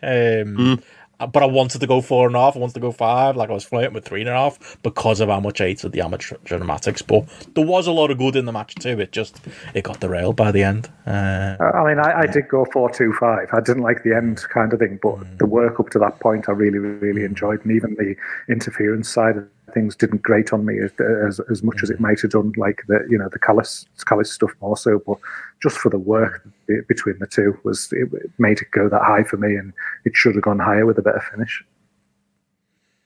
Cool. Well, we'll move on to the next match, and we'll probably be brief on this one. We had the trios title match as the Bang Bang Gang took on the Death Triangle.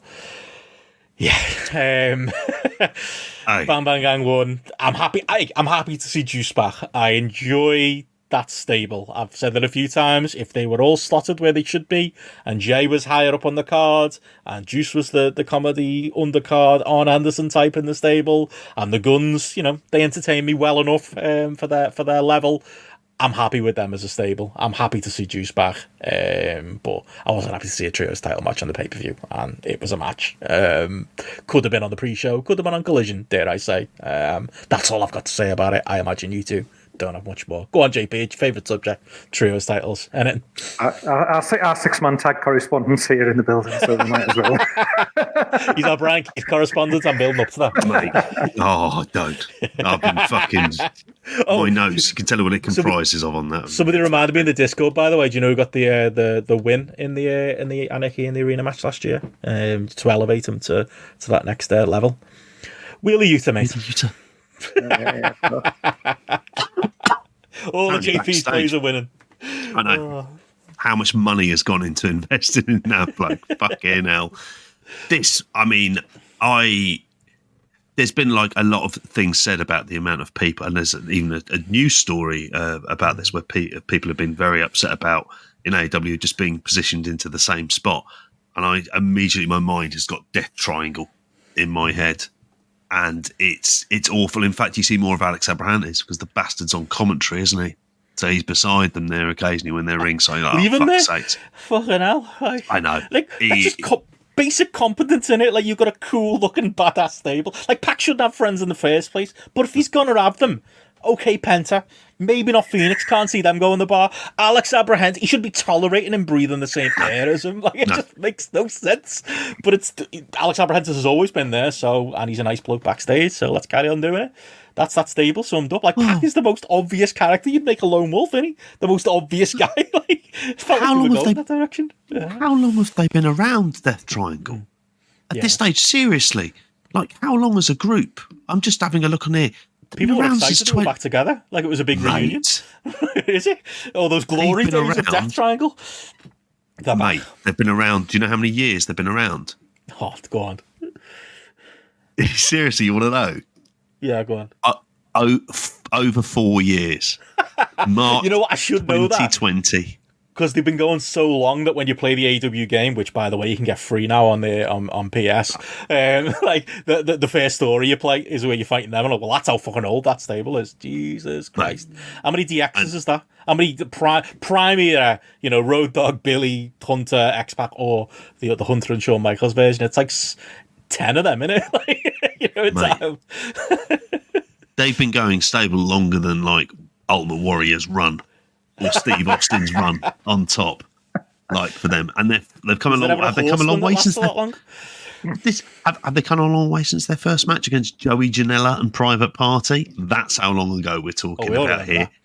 I mean, it is incredible, and the most amount of matches they've had in a year was in 2022. They had 19, and I'm sure 7 of those were against the Elite, as far as I would be aware. Yeah, they probably were.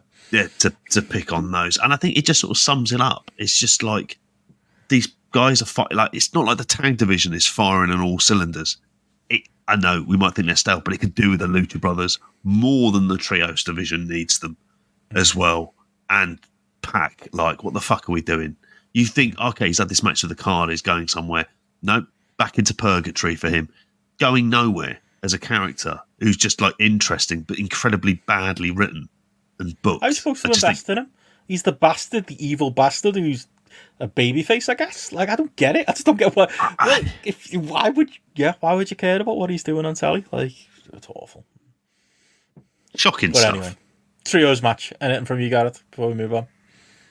No, I mean, there were some stuff early on that I thought this match started all right, actually. Like, it was just that sort of like 100-mile-an-hour chaos, and then I liked the way they slowed it down with the Jay White when he nailed Pac with that DDT, and like it was really like it was so well sold, kind of thing. The injured nature of it by Pac and things like that. That I thought, oh, this is going to be better than I thought. But then that was pretty much the highlight of the match at that point, kind of thing. And everything that came after that was just very much just kind of like a background blur that we just felt pointless as well. And again, it's one of those things that it just takes you back to. You can't watch matches like this without thinking about the problems, can you? Because I'll always go back into my mind how when they had that run with Jay White last year where he'd sort of stolen the belt and he felt like a top-level main event player, and now he absolutely feels like sort of lower mid-card to mid-card kind of level player, and it almost feels like the stink that's been put on him from operating at this level, it's going to be virtually impossible for him to swim against the tide and get back up to the level that he was like in AEW 12 months ago, and that obviously he was as like IWGP champion and things like that as well. Like he just feels he's just another guy, isn't he now, Jay White? And that just while I'm not the biggest fan of Jay White in the world, I'm a fan. I know what he's good at. He's great on the mic, kind of thing. Like he plays the role of that heel character like perfectly. You know, it feels like it's somebody who's like absolutely lacking there, but it's just another guy just lost in the shuffle that we'll probably never see become more than he should be. But to that point, though, you're right about everything you say, but it doesn't mean they won't. It doesn't mean in like 3 months Tony Khan will just randomly go, yeah, you're going to be the number one contender for this pay-per-view, and then wonder why it doesn't work. Yeah, you know what I mean? Like, why does nobody care? Yeah. In his head, it'll be fine because he got this win and that win, and remember like 2 years ago when he was a thing, he'll just be a thing again randomly out of nowhere, and watch it not happen. Yeah, he's at Juice Robinson's level right now, which is right. And I really enjoy Juice Robinson. Like I said, glad he's back, but there should be a definitive difference in their placement in the card with them too. Best thing about this was the Death Triangle's gear. I loved the black and yellow. I loved Pac's yellow tape on his biceps. That was when Pac's yellow bicep tape was my favourite thing about the match. What about Alex Abrahantis' gear, mate, when he came out? Cunt. Anyway, moving on from there. I've wished death enough on that man. He's my Death Triangle. AEW Women's title, Toni Storm versus Serena Deeb. A grapple favourite there, and Serena Deeb getting her a moment on the sun. I don't know if I'm swimming against the tide here, because I don't know how much this is shared, but one of the highlights of the show for me. I very much enjoyed this match. Serena Deeb struggles with that same Pac problem of, is she a face, is she a heel? Why would anybody parachuting into AEW TV care about her? Because you've never really been given a reason to care about her, and the reasons you've been given are haphazard, like the promo video they played before this, where it's like she's the baddie, but the first half of the promo videos are talking about her real life health struggles. All over the map, I think, in the build to this one. But I did think the match was good. For the negatives I can say about the Toni Storm character, and it's not really to my tastes, she has won, she's established, and she's over for it. And yeah, Serena Deeb was a challenger of the month, but I thought she did a really good job as challenger in the month. I think there was a couple of rough spots in the middle of this one for me, Gareth, but overall I thought the work was quite high level and higher end of Toni Storm matches, dare I say. Waiting to be shot out of the water here on this one, but yeah, genuinely like probably a top 3 match on the show for me. Don't know if that's that moment of faint praise. Yeah, I mean, how big a fan I've been of Serena Deeb in the past, kind of thing. She's like always one that I've like been hugely positive about it, but I haven't been positive about this run-in. And like Matty will always like say to me like, Serena Deeb, he'll just like buzz off me, loving one of mine on the list, kind of thing, of my people with Lee Moriarty and the likes and all that. But I haven't I think it's been weak. I've been unsure about where she sits. I think I think the promos have given her too much mic time, and she's not good at it, kind of thing. She's been terrible, and not being able to, like, at some points trying to be that real sympathetic baby face. In other points, like trying to touch, kind of like get a toe in the water the other way, and like it almost feels like for the character that she's playing, she needs to be full heel, kind of thing. She needs to be completely the other way, and especially to go alongside the type of ring work that she had. And like I think that she's struggled with a bit of crowd connection in the build up to this, and like in this match as well. Like I think maybe trying a bit too hard sometimes, and maybe trying things that she thinks she's going to get a crowd reaction out of, and then she doesn't get a crowd reaction of. I thought that when she said that Deeb or nothing on TV the other day, I was like cringing when she said it. And then when she came out with a fucking printed at a print shop on Blackpool waterfront kind of thing, like a version of it onto this show, like I was one of them as well. I was just like, I was like terrible kind of thing. I hated the line, hate the t-shirt even more. But then when we got in the ring, it's Serena Deeb wrestling, and that's what I like to see. And I thought to put a really good match structure together with this. Basically, Toni Storm getting pretty much zero offense for the majority of the match. Like Totally. Deeb reversing pretty much all of, or most of Tony's offense there with in the main, Serena Deeb just being able to put on kind of like a lot of different submissions, different neck breakers and things like that. I thought, just a real good kind of like dominant dominant style that put across there, and I thought it just told quite a nice little story there, that she was just getting the better of her at all fronts.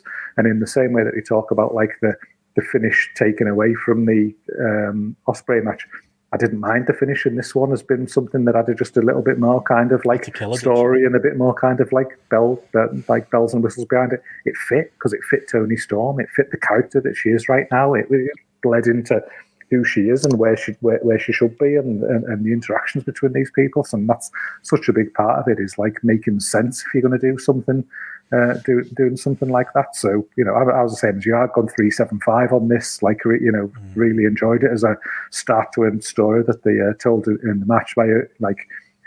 I was going to say my only concern, but not really a concern, is where does Serena Deeb go from here? Because she basically hit everything, dominated everything, and still got beat at the end. But she was at the end of the day. Storm Zero, though.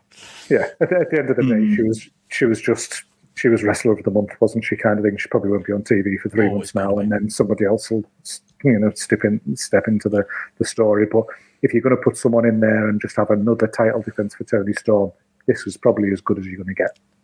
I bet what you loved in this match, Gareth, it was a botch, but it was so wonderfully covered by a proper pro in Serena Deeb. When she ran at Toni Storm, and Toni Storm was either half concussed or forgot the spot.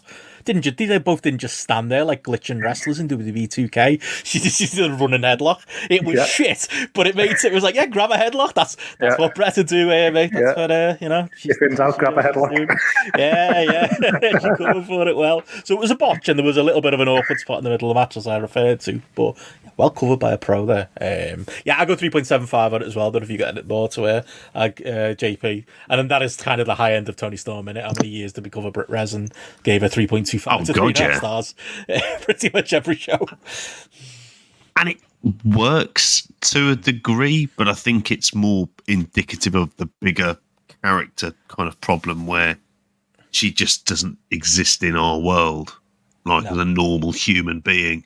And therefore, there's that part of me that will always kind of zone out because just me not liking the gimmick and stuff. I'm not as high on it as you guys. I'd probably be in more in the 3.25, 3.5 at a push. But, and Will mentions it's there in the chat, like there is at least, I would say, around the women's title, an element of consistency around it. At the very least, it's uninspiring. But at least there's that. I can see why they've gone with her because of the reaction she gets and everything else. It's at some point I just want to move past the Toni Storm character, and then I fear for Serena Deeb at this point that she's just going to be lost out in the shuffle. In many ways, I would start to think about like putting her alongside Willow Nightingale as just like, we don't really like each other, but we're just going to work our way through all the fucking horrible people in the division and stuff like that. That's a direction I've just chucked in off the top of my head, which probably would die in its arse. And that's part of the bigger problem because that's what Tony Khan seems to do. So I'm no better. I didn't mind the end scene of Tony and Mariah May like lying in the black and white from the sky. Tony Khan loves that gimmick, loves it. Look, might not be for us. It isn't for me. It isn't to my tastes. But sometimes if something gets over, you got to go with it and stick with it. It's over, and they've gone with it and they've stuck with it. And when the Mariah May moment happens, that's going to be over and it's going to be big. If they can just decide who's the heel in the face in that dynamic, they probably need to get that figured out. Don't know. But that's going to be big when it happens. So I've done a total U-turn. I really like the Toni Storm character, and I don't know if it's just because because of one, like the overness with the crowd, but like. I think two is I think Toni Storm's committed to it so well. I often talk about somebody looking like they're playing a character kind of thing. Yeah. Like like she feels like she is the character. It feels like it's her. And given that she's somebody who I've seen for 10 years on indies and stuff like that, and I know she is. Preston Flag Market, mate, when she was 40, whatever she was back then. Like, she it feels like this is her, and she believes that she is this person. And like, I think if somebody can commit to that degree and make it that believable, it's hard not to buy into it, I think. And, I personally wouldn't want to see an end to it. Like right now, I'd milk this for as long as you can go, because it's a highlight on the show for me. Like personally, beggars can't be choosers. I think with AEW, if something's over, you go with it, don't you? She's still playing a character who should be off work for 6 months. Not really. She should get the Hangman Page time off. Look, she's living in a black and white world, mate. She's gone. She's even stopped tanning though. I get what you're saying, Gareth. There's commitment to the bit there. Like she almost looks kind of black and white now when she walks around. But there's something I respect about it. I think, even if I'm with you, JP, in that it's not necessarily for me. But yeah, we go from there into this is definitely the mushy middle of the show of shit that doesn't need to be on the pay-per-view. Orange Cassidy versus Trent Barretta. Like if there was ever a glaring neon sign of a match that didn't need to be on this pay-per-view, Orange Cassidy won, and I just went, well, what was the point in fucking that? To get over that Trent Barretta's going to go to New Japan story, I guess is what they're going to be telling here, and he's going to come back with Don Callis or something. I do not care. Tony Khan is the only man on planet Earth who gives 2 fucks about Trent Barretta. Orange Cassidy I've always got time for, but I didn't here. Would have left this off, and I think most would. A match happened on this pay-per-view, lads. Anyone's got a hot take. I like the change of theme back to the Pixies. Just going to throw that in there. I think it's a better song, like for wrestling and for big kind of arenas as well. I'm going to nail my colours. The thing about Jade is they literally only use it because it's the theme song from is a Hot Wet Summer, whatever the film is that he's basing himself on the Paul Rudd character. He's just always had it, and it does fit. But yeah, I'm with you. I prefer the Pixies, so I think it's better. That was cool. Darker denim, which I thought was going to suggest it might be like quite a violent Primark match. Sunnies. It wasn't. Got a few. I think I've written here, I was forgetting it as it was happening, which is almost quite spectacular in some ways for that to achieve that. Why was it here, Gareth? Why was it here? I don't know. You said it's a match that's happening. No, it was a shit match that was happening because, like, honestly, it was just meaningless. It just felt pointless throughout. Just like no one cared. The work wasn't even good. Like these are like, it's weird how you can get wrestlers who spend so much time that like together they should know each other inside out, and you just assume that you put them in the ring together that they're just going to click and they're going to have chemistry and things like that. Because how many times have they seen each other's spots and things like that? And I just thought they just appeared to just like lack chemistry like completely, and nothing about this like worked for me, like right down to that fucking shitty fucking like go-go platter. I don't know if he was trying to do that, or a omoplata, or a triangle choke at the end that was then pushed off for the finish kind of thing. That just looked terrible. It just looked so weak the way it was put on. And it I don't know, technically didn't look good, but I think the match itself, it should have had like real needle and hatred and sort of fire about it, but it just didn't have anything kind of. It was just again, it was just a match, yeah, like you say, but like no stakes. Like chemistry was off, timing was off, just felt pointless. It felt like a match that didn't need to be on the cards. I didn't want another gimmick match on this card, but like you can't do this match again this soon without doing that. Like it's the only justification. Ends the feud, we'll do something nasty. Because of the other gimmicks on the show, you can't do that. So you know what the answer is? Don't put it on the show. Like there's your answer. It didn't make any sense from my point of view. But remember when Santana and Ortiz had their blow-off match on Rampage? That's where this should have been. This is where this should have been. Should have been Rampage feud from start to finish, mate. That first week when Swerve did an open Dynamite and these cunts did, like all the way. That's all we can say on that. We've still got 3 matches to get through. That happened, and then Chris Jericho happened to follow up with some great news as Chris Jericho, Hook, and Shibata. And I just made the point, You couldn't have done gimmicks in that match because you had too many gimmicks on the show. What were these cunts doing a comedy hardcore match for on a show that had the cope thing to come, that had Anarchy in the Arena to come?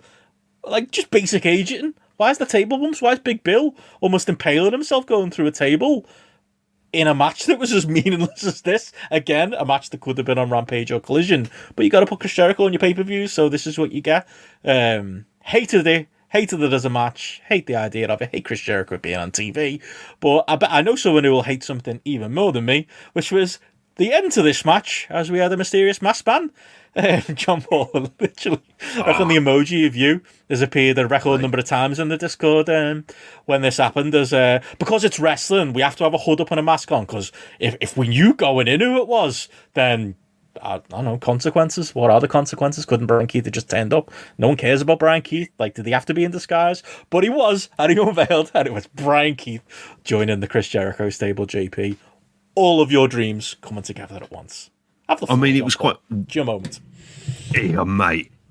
When he appeared, and I went, that's Brian Keith. And Vicky looks at me blankly like, who's Brian Keith? And I went, this cunt's never off the telly. And she's just looking at me bemused and goes, he's got a really big underjaw, hasn't he? And then she showed me a picture of these like kind of bulldogs and stuff. Like, 'cause he does. He has a massive like underjaw. Fucking hell. I did like my other reaction when I saw him was I went, oh, fuck off. Really?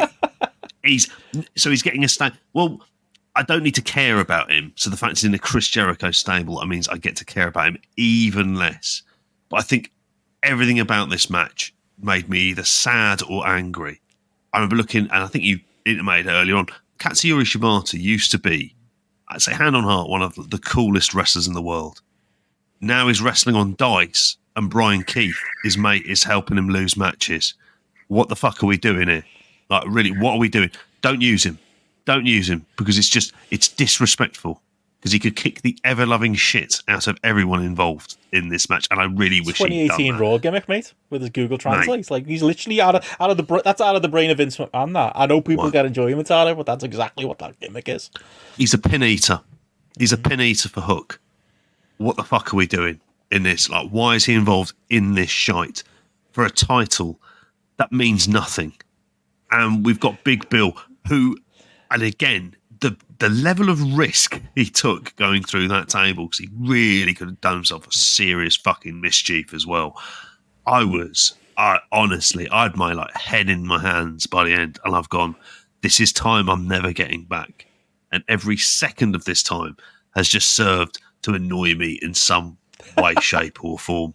For a belt I don't care about, that no one else cares about, that I don't think Taz cares about, and he made it up, and his son's wrestling for it. I don't think they give a shit. Why is it here? To that point, though, JP, it's the one belt that they actually put work into. Like, this is the problem. It's the reverse problem. It's unearned work into deciding who got the title shot, and it ended up with this weeks of TV built around it. Do that with one of the belts that matters, not the invented one. So, and yeah, as the Which chat belt's said, that, mate? What do we come out of? TNT, good point. Continental, International. What other one? I'm sure there's apparently.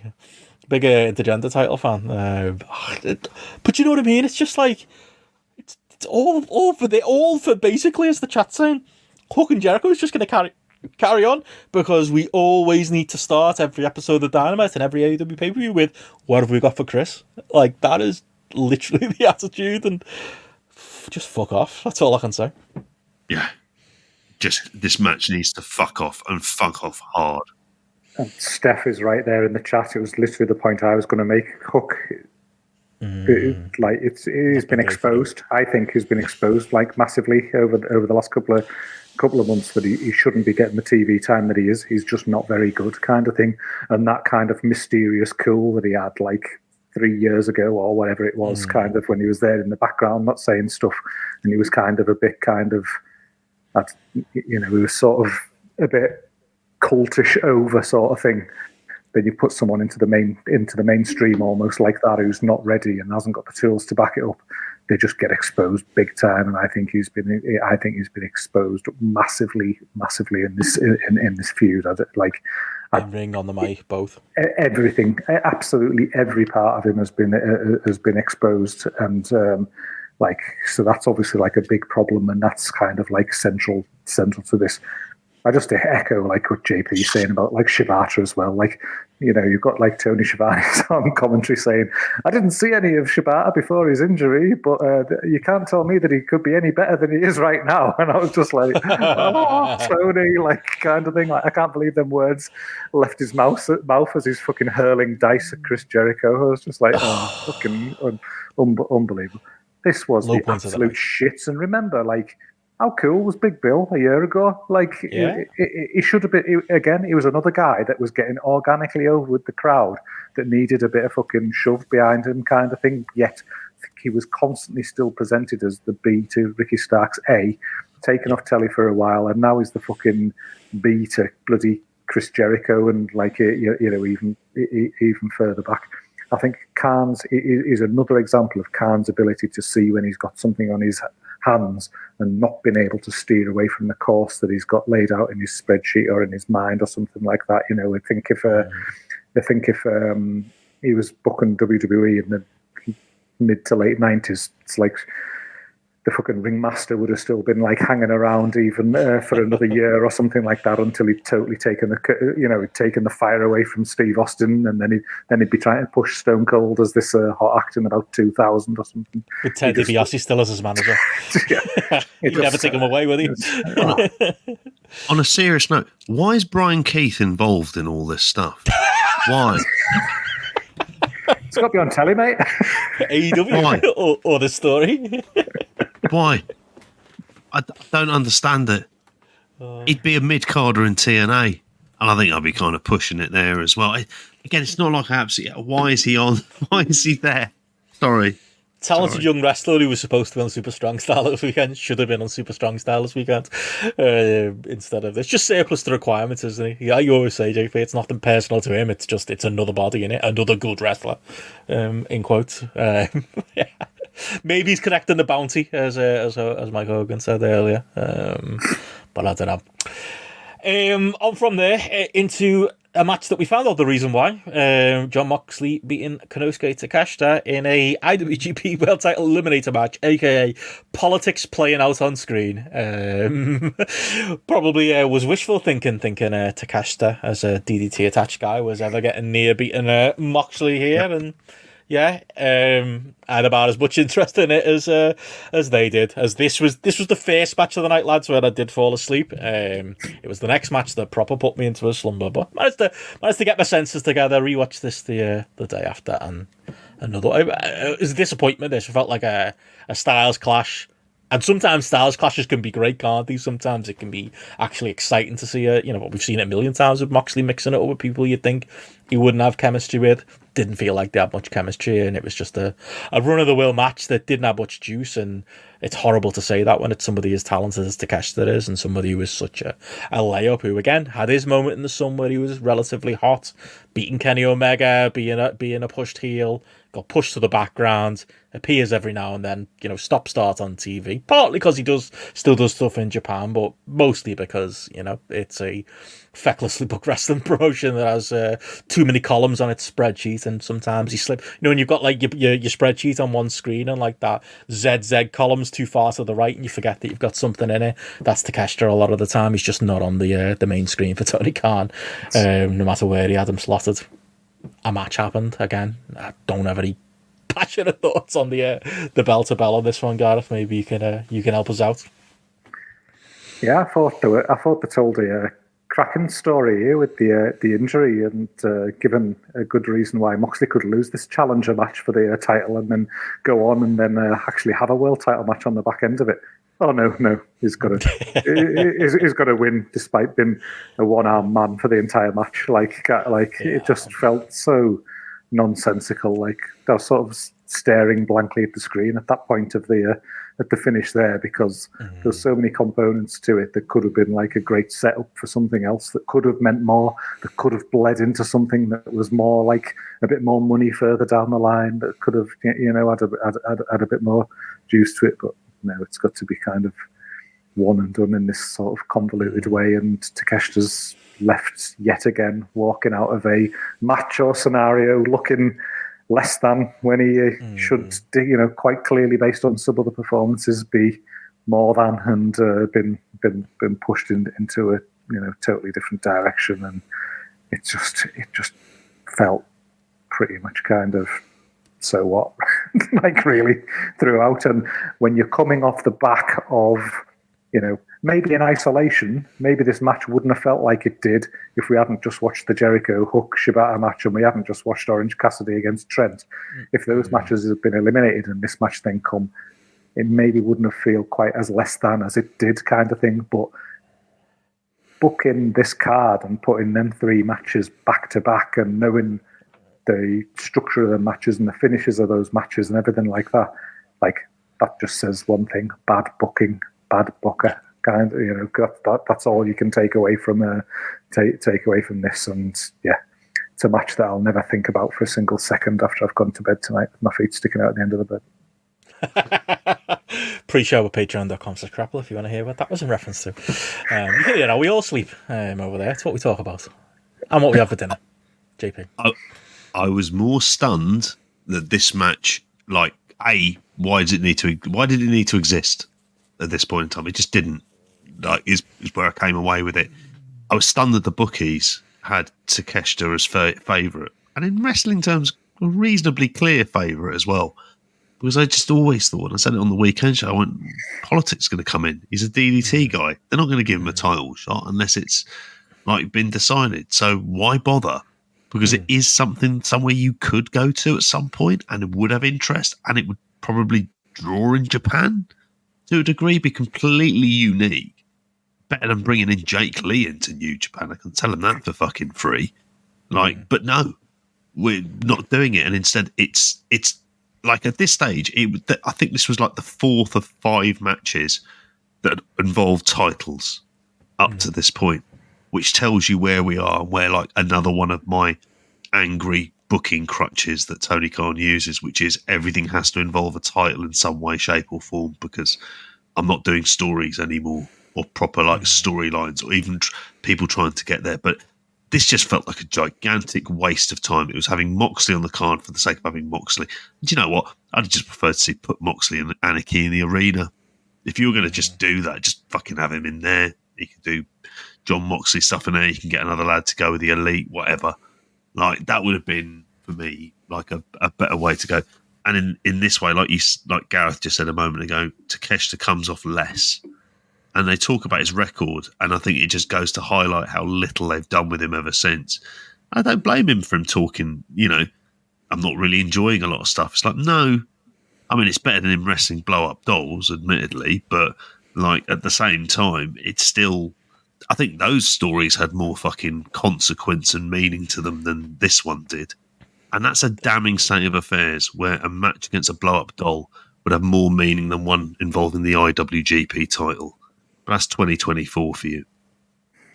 Well, following that, if you want some excitement in your life, and a great place to finish the main card of Double or Nothing, at least for us.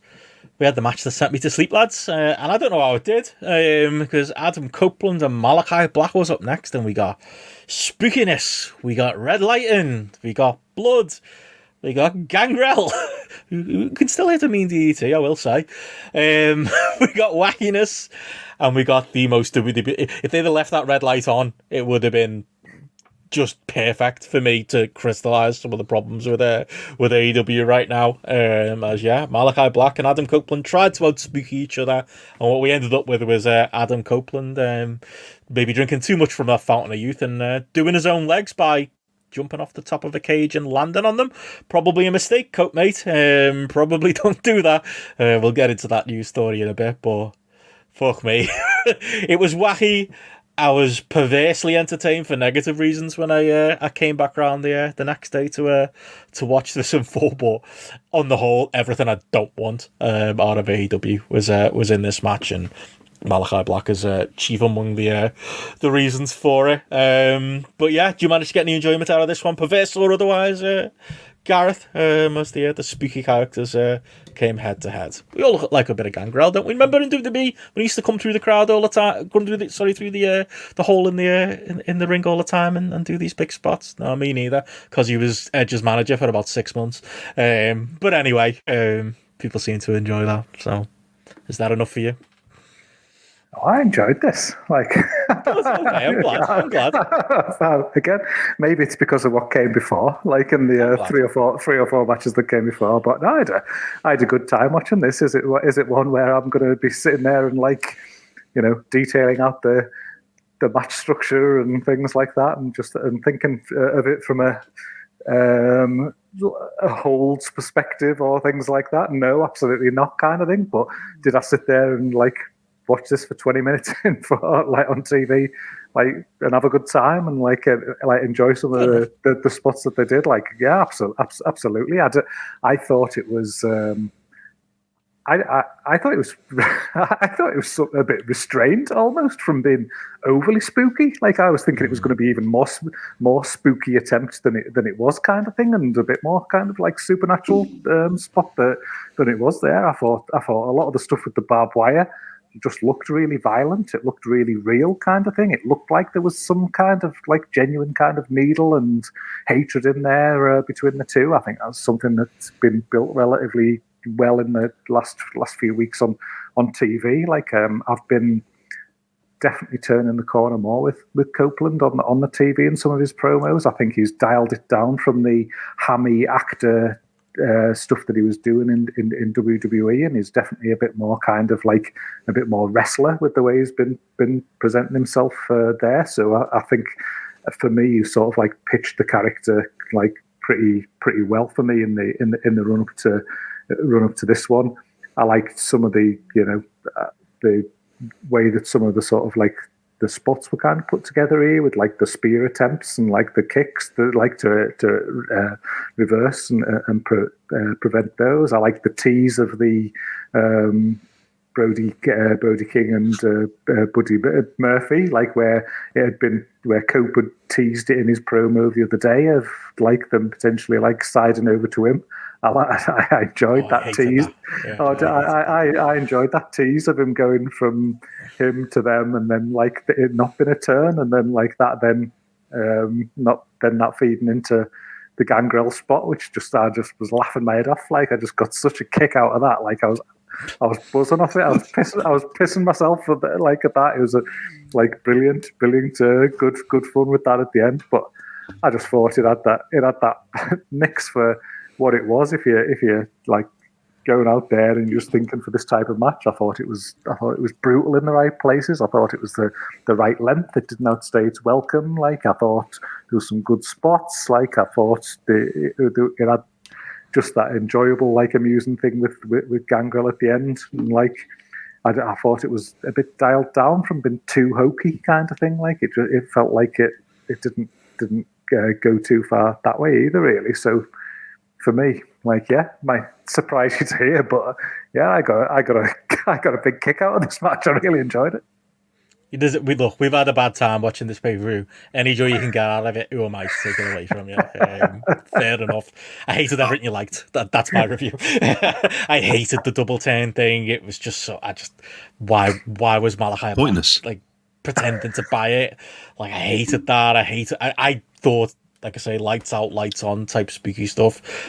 I hated Copeland. Again, I disagree with you, because I have enjoyed when he's against type, for me, been more of a real person in AEW, and he's been relatable, and it's isn't he trying hard? It's kind of nice. It's he's your uncle, but he's trying to understand what you're into. He's doing all right. And then I felt the last couple of weeks of this feud, he started to dip his toe into that, go into that place, element of his character. Maybe I agree with him, he didn't go too far into it, but too far for me. So yeah, I couldn't get that level of enjoyment. But I am with you on Gangrel. I in ways, I did enjoy. He looked well. He looked as well as he's ever looked. And like I said, those DDTs were some of the best offense on this show. I'll give him that too. I'd find it tough to agree otherwise. But I'm glad you had fun out of it. I'm not going to fight you on it, mate. We all deserve a bit of levity on this one. I fucking laughed when he turned up, like laughed, howling, laughed. And it made, again, Vicky's there. She's looking at me blank, going, I'm me going, Dave Heath. Fucking Dave Heath's on the telly. Blank look. Is he a vampire? What's wrong with his tea? I don't even know where to begin explaining. Just a waste of everyone's time, most of all hers. I hated the double turn stuff. What I got reminded by is like, are they just doing a repetition of the Judgment Day sort of angle stuff? Because it felt like kind of similar to that.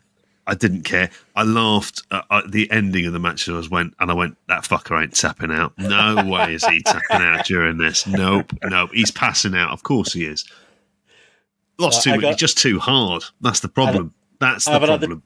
He's too hard, and he's too cool, and he's too spooky, and he's everything turned up to 11 in you. Creates a wrestler. Let him do MMA then. Let's see how hard he really is. I got a text from Joe today that I haven't had a chance to reply to because we were on this, slogging my way through this AEW pay-per-view. What the fuck is the deal with Tommy End? Will he just not take pinfall losses? And I don't know, Joe's not locked in. Joe's just assumed that from watching the product. Absolutely, yeah. What is going on with Tommy End? You could explain it to him at the cinema tomorrow, JP. But yeah, I think we'll just be banging on about fucking Gangrel, to be honest. And like you say, those Impaler, he nailed his shit, did Dave. But again, it's a bit of a damning indictment that this stable of it's three just not what I want to lads, see in AEW. I don't mean to be. It's a 50-year-old and a 60-year-old. Yeah, and they're quite comfortably fighting them off. Yeah. And one of them's got a broken foot because he's decided to do a completely daft dive off the top of the cage. What was he thinking? What was he? Splash. That's what he should have been thinking. Splash. He must have just panicked, mustn't he? He must have just he's not used to it, is he? Because he is, and that's another reason I kind of like Cope. He's pushing himself out of his comfort zone, just a bit too far on this one. And yeah, it looks like at press time he's probably gonna have to drop the belt and take some time off because he's basically got a broken leg, is what we know. And no shit, anyone who saw that spot would say. How can he do that after all?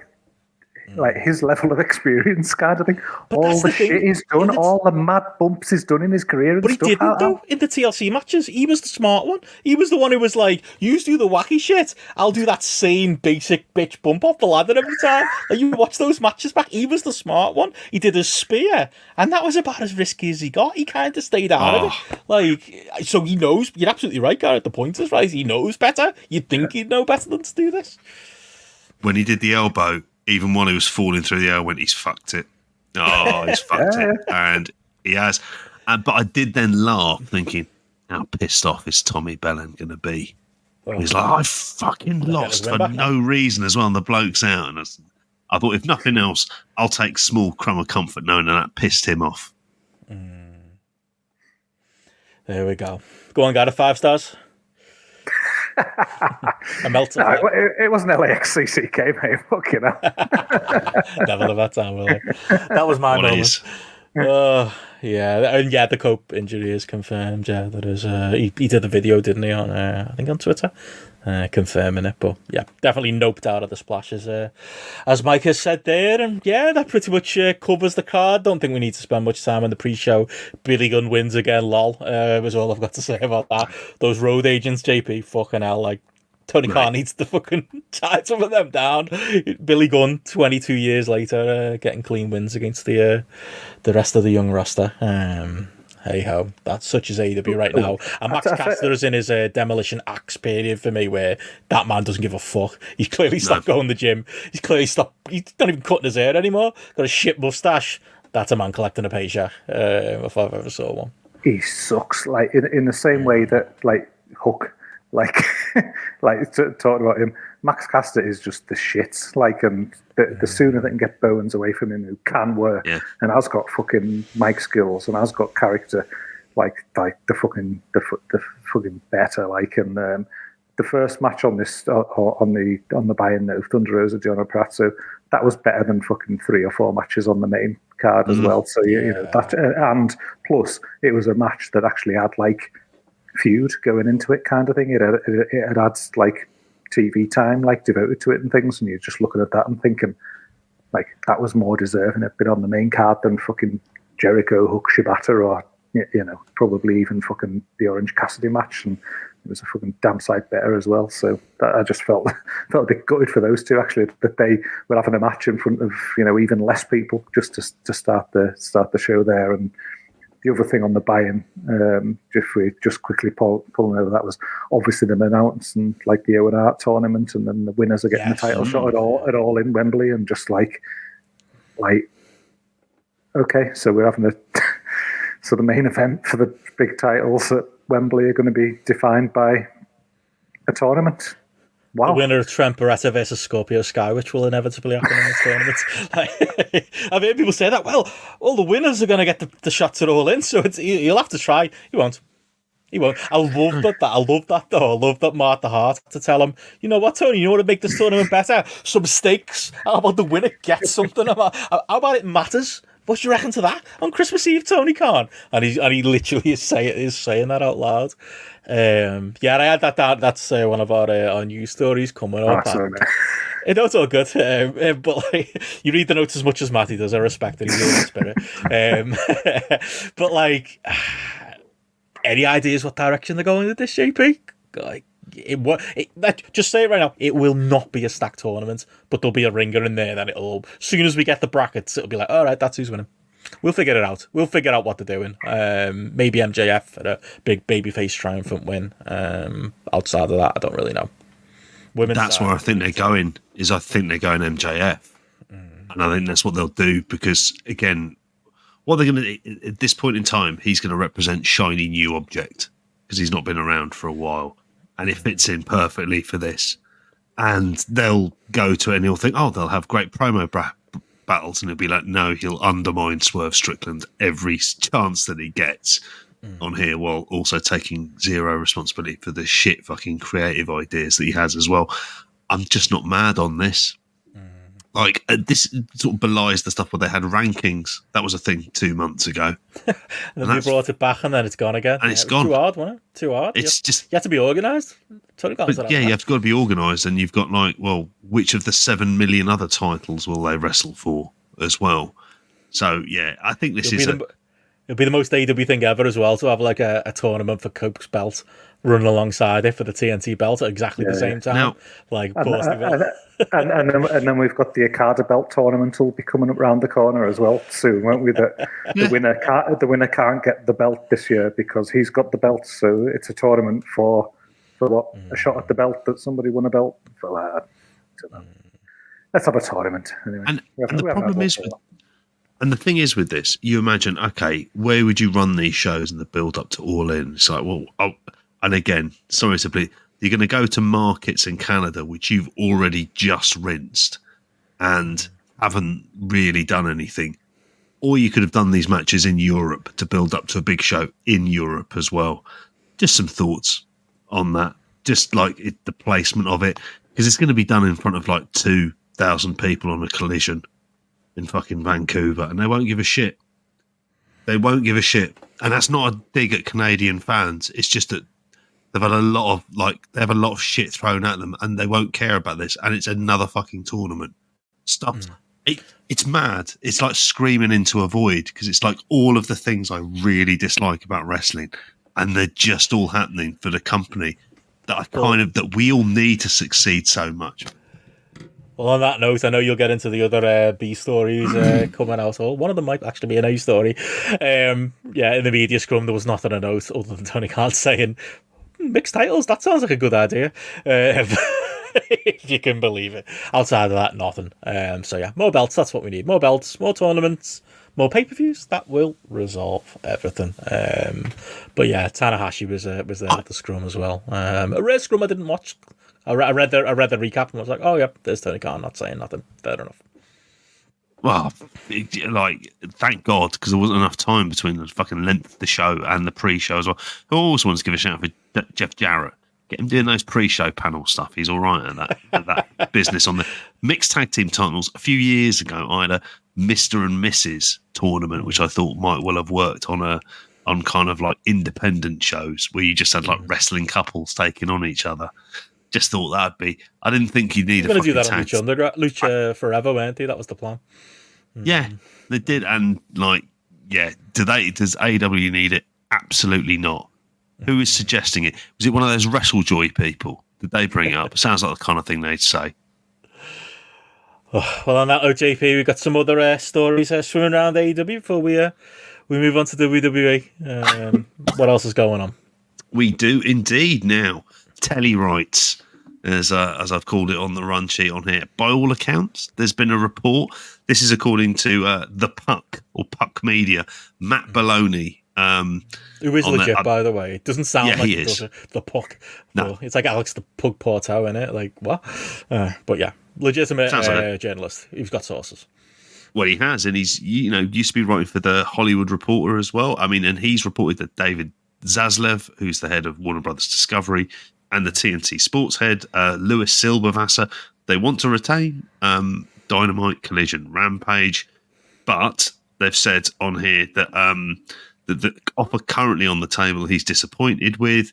There's this thought process about them losing the NBA that will give AEW a bit more leverage as well in there, but they're not doing it at this point as well. He did go on to speculate that he's unsure about how attractive AEW is to other platforms as well, partly because obviously Warner Brothers Discovery have a stake in there. Now, naturally enough, Tone has come out and said, nah, bollocks to all of that. Not disappointed in the slightest. Everything is absolutely great. This is according to Dave Meltzer. I'm sure the first thing that TK, when he said this, was, what a brilliant question. Now I'm not going to really answer it. But I can believe it though. Like I don't know. Like I saw this report and is that not just negotiations though? You're offering your counter offer. Like if Tony, if they haven't settled yet, AEW should be unhappy with what's been offered because they would have settled, but they would have come to agreement by now. That's negotiation, isn't it? So I don't know. I'm with you. I know no matter what happens here, we've said that a few times, haven't we, JP? Tony Khan's gonna dress up the pig and be like, look at this amazing deal we got, despite everything. So I don't necessarily believe the words coming out of him, nor should I, as a wrestling promoter. But that probably should be the case, and I'm sure they're going to try and lowball them. But then, as was pointed out by our friends at Puck, they WBD have got their own fires to put out, and they probably do need AEW more than they're letting on. So they probably will come back to the table with a better offer, and it probably is complicated with maybe the pay-per-view rights getting mixed in and all of that stuff. It doesn't necessarily, I think, tell us a lot. These stories.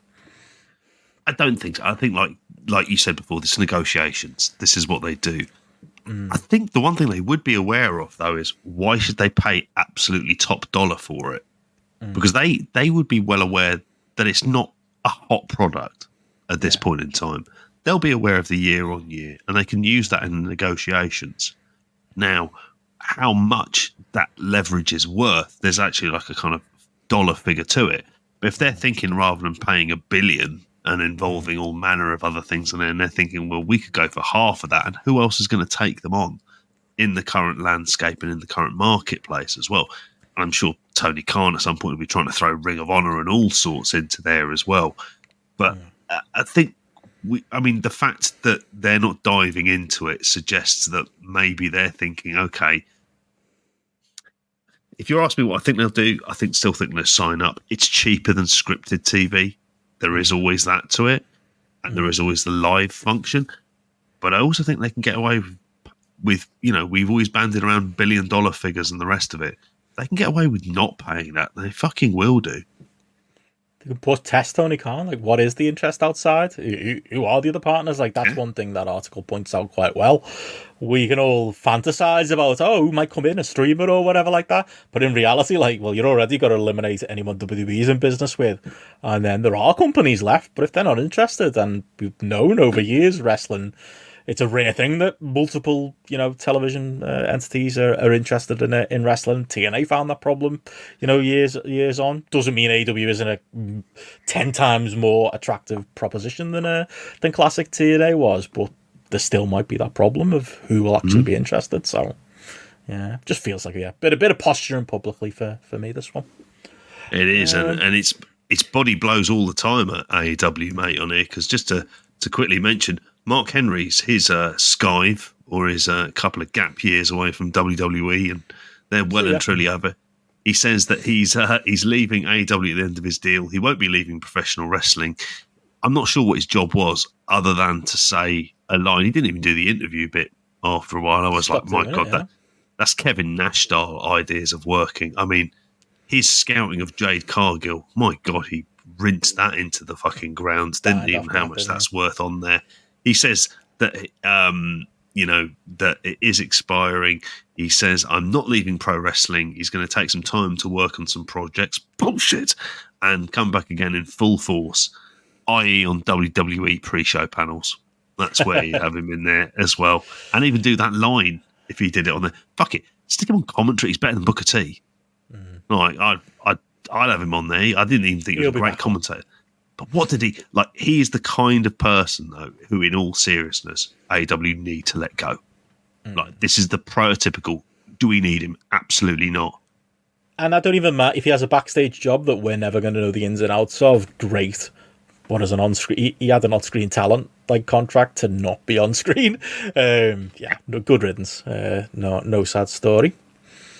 Yeah, as intimated early on, apparently AEW talent are frustrated over lack of ring time and upward mobility on the roster. I'm not sure about the lack of ring time.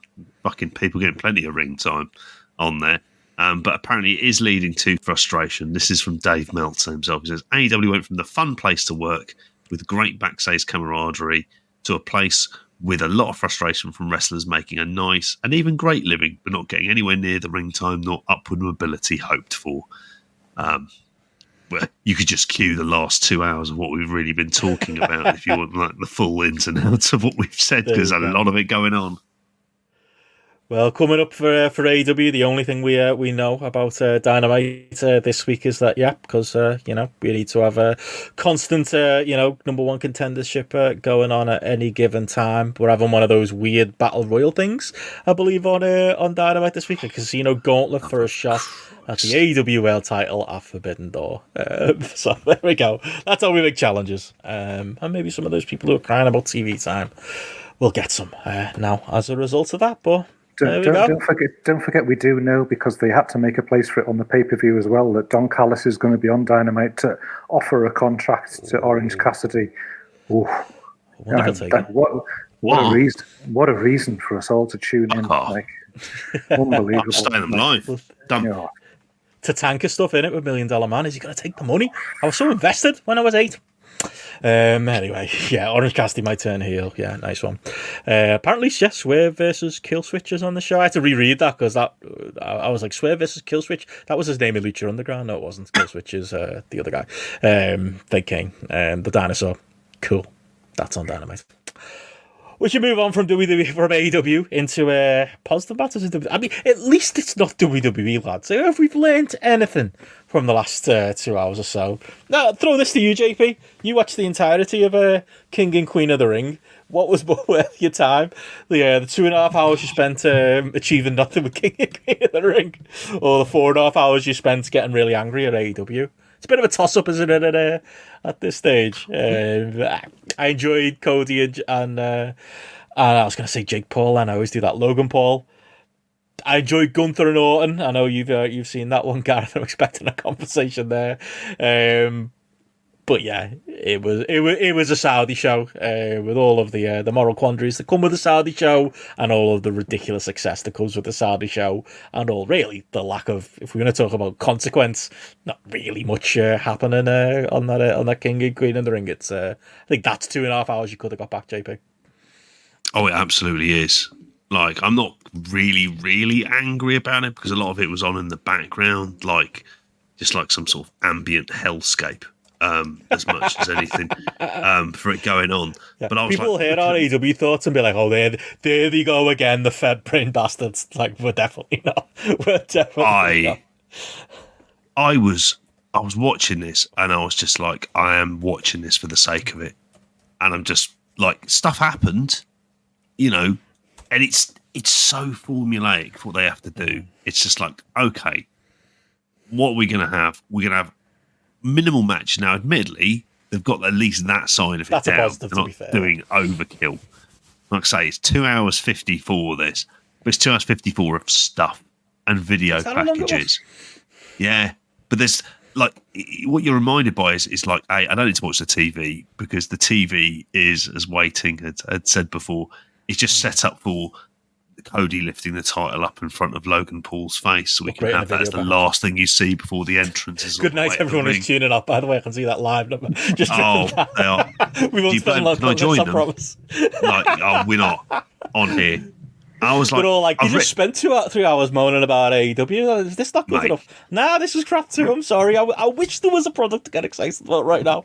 I really do. But this wasn't ever set up to be excited about. I mean, although it's now quite a horrible competition I see developing for like who can be most into things from the international market. I'm like, oh God, I can see this going on where people are unironically singing all of Randy Orton's thing.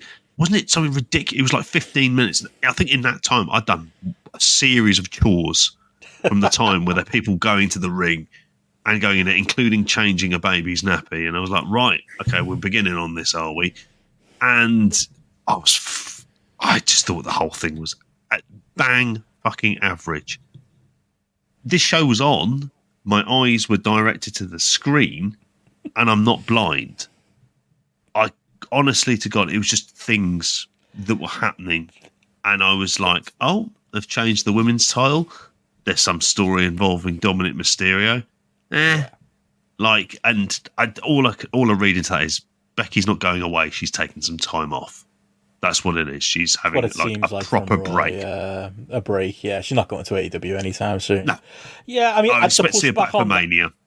To push back on that from those who do enjoy this WWE product, and for some, competence is enough. It is competent, you know. You've established Gunther now as King of the Ring because they're doing a title shot for that at SummerSlam. Did it a bit late for my liking. Probably should have introduced it at the start of the tournament, but I like that. I think that makes sense. In the same way, it would make sense for Tony Khan to do it if we had any trust in Tony Khan with tournaments. Nia Jax winning Queen of the Ring, they have her at a certain level. I don't necessarily want to watch her, but you know, competent. I would say as far as booking goes. I was amazed she didn't kill Lyra Valkyria. Yeah, there is that the bonsai drop, oof, rough, and you know, Cody. Mate, Yoko at his fucking worst wouldn't have done that.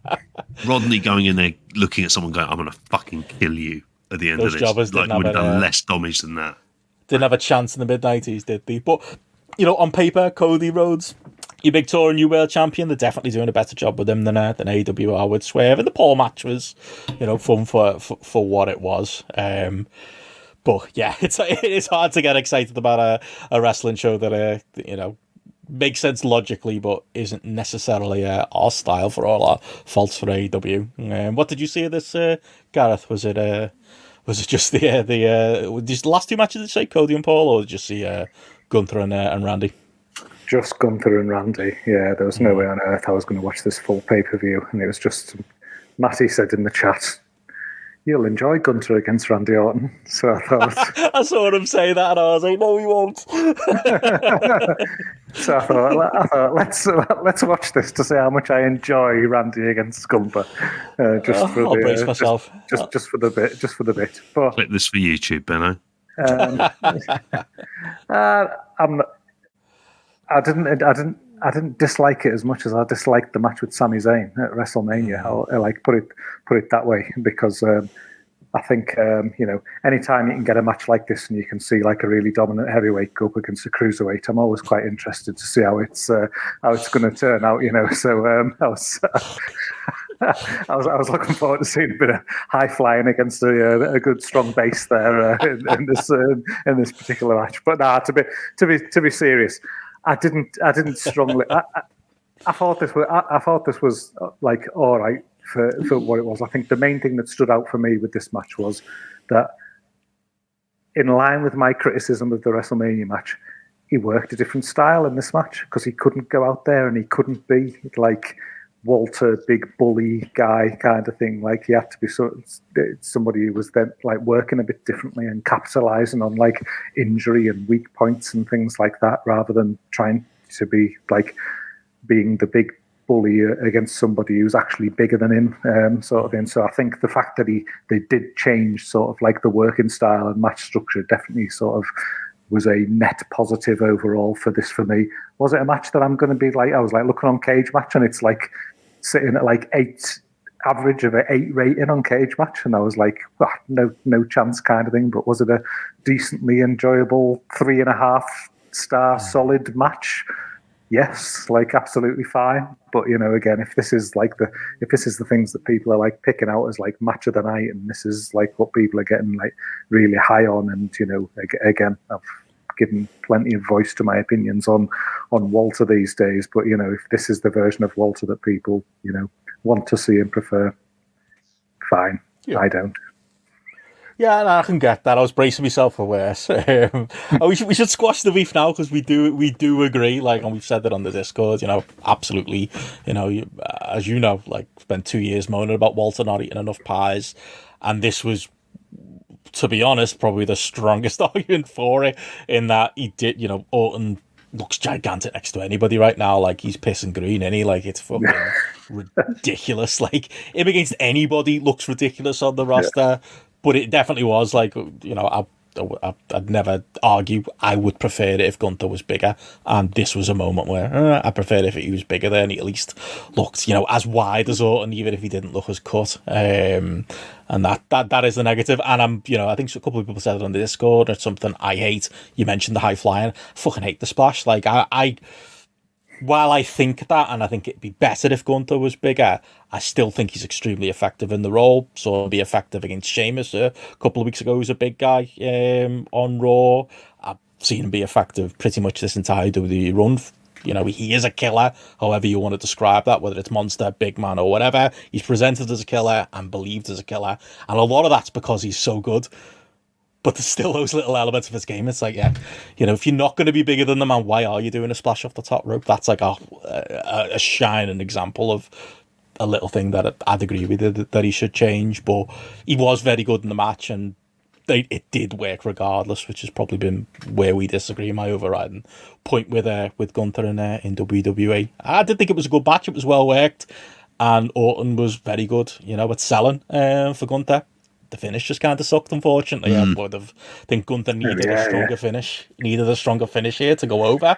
And I know it seems like it was an accident, Randy Orton's shoulder being up, but it added to that, didn't it? Of like, it was already a slip on a banana peel thing where he was supposed to be knocking Orton's limb out from him, but he didn't. Like, he just definitely didn't. The commentators were saying it happened. It didn't.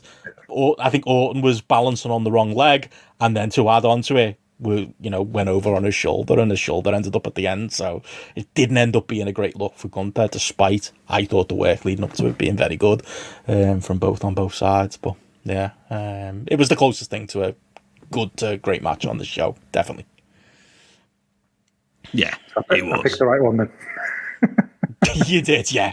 Because Cody Paul was fun too. You get to see Cody doing a fucking vertebraker. And I'll always watch that. I'll always enjoy that. I enjoy Jake Paul and his goons and all of the ballyhoo that surrounds him.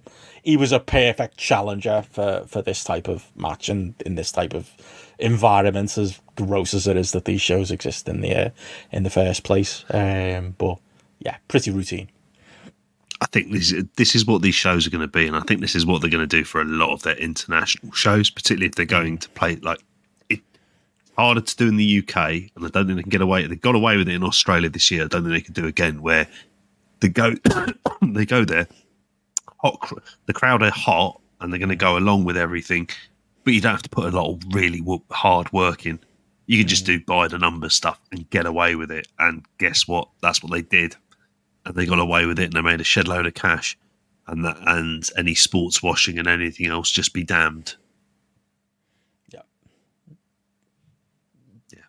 that's pretty much that. There's King Queen of the Ring. Also, Raw happened. Haven't seen any of it other than the Becky Lynch stuff. Who knows what's happening with there? But yeah, a couple of WWE news stories to take us out of here. Unless you've got anything else on King and Queen of the Ring, JP. I've got nothing else to add for that show other than it did happen. It existed, and my eyes saw bits of it. One of the things that your eyes won't be seeing for a bit now, apparently, is Becky Lynch, aka Rebecca Quinn, who put up a message on Twitter today saying to be continued, as she lost her steel cage match last night, and like I said earlier on a few minutes ago, it feels like she'd be mad to go to AEW, but you use them for leverage. She could definitely do that, get that big payday.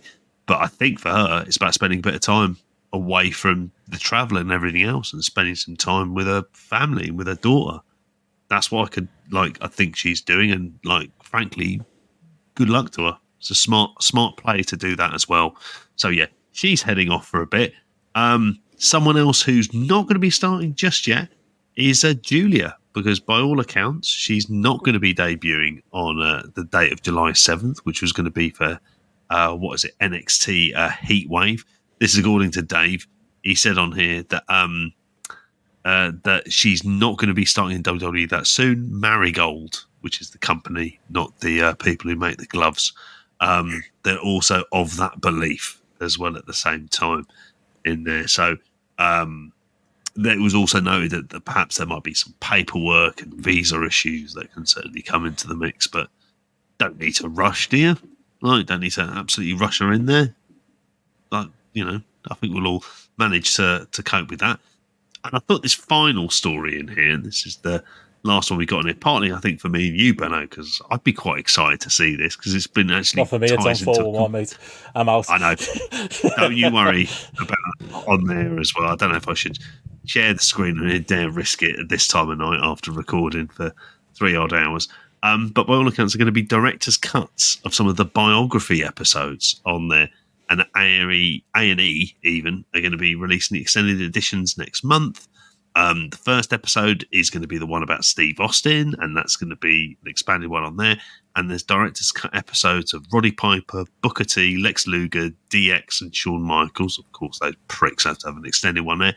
Not the British Bulldog, which was a documentary that needed another hour to it, that completely skipped over. No.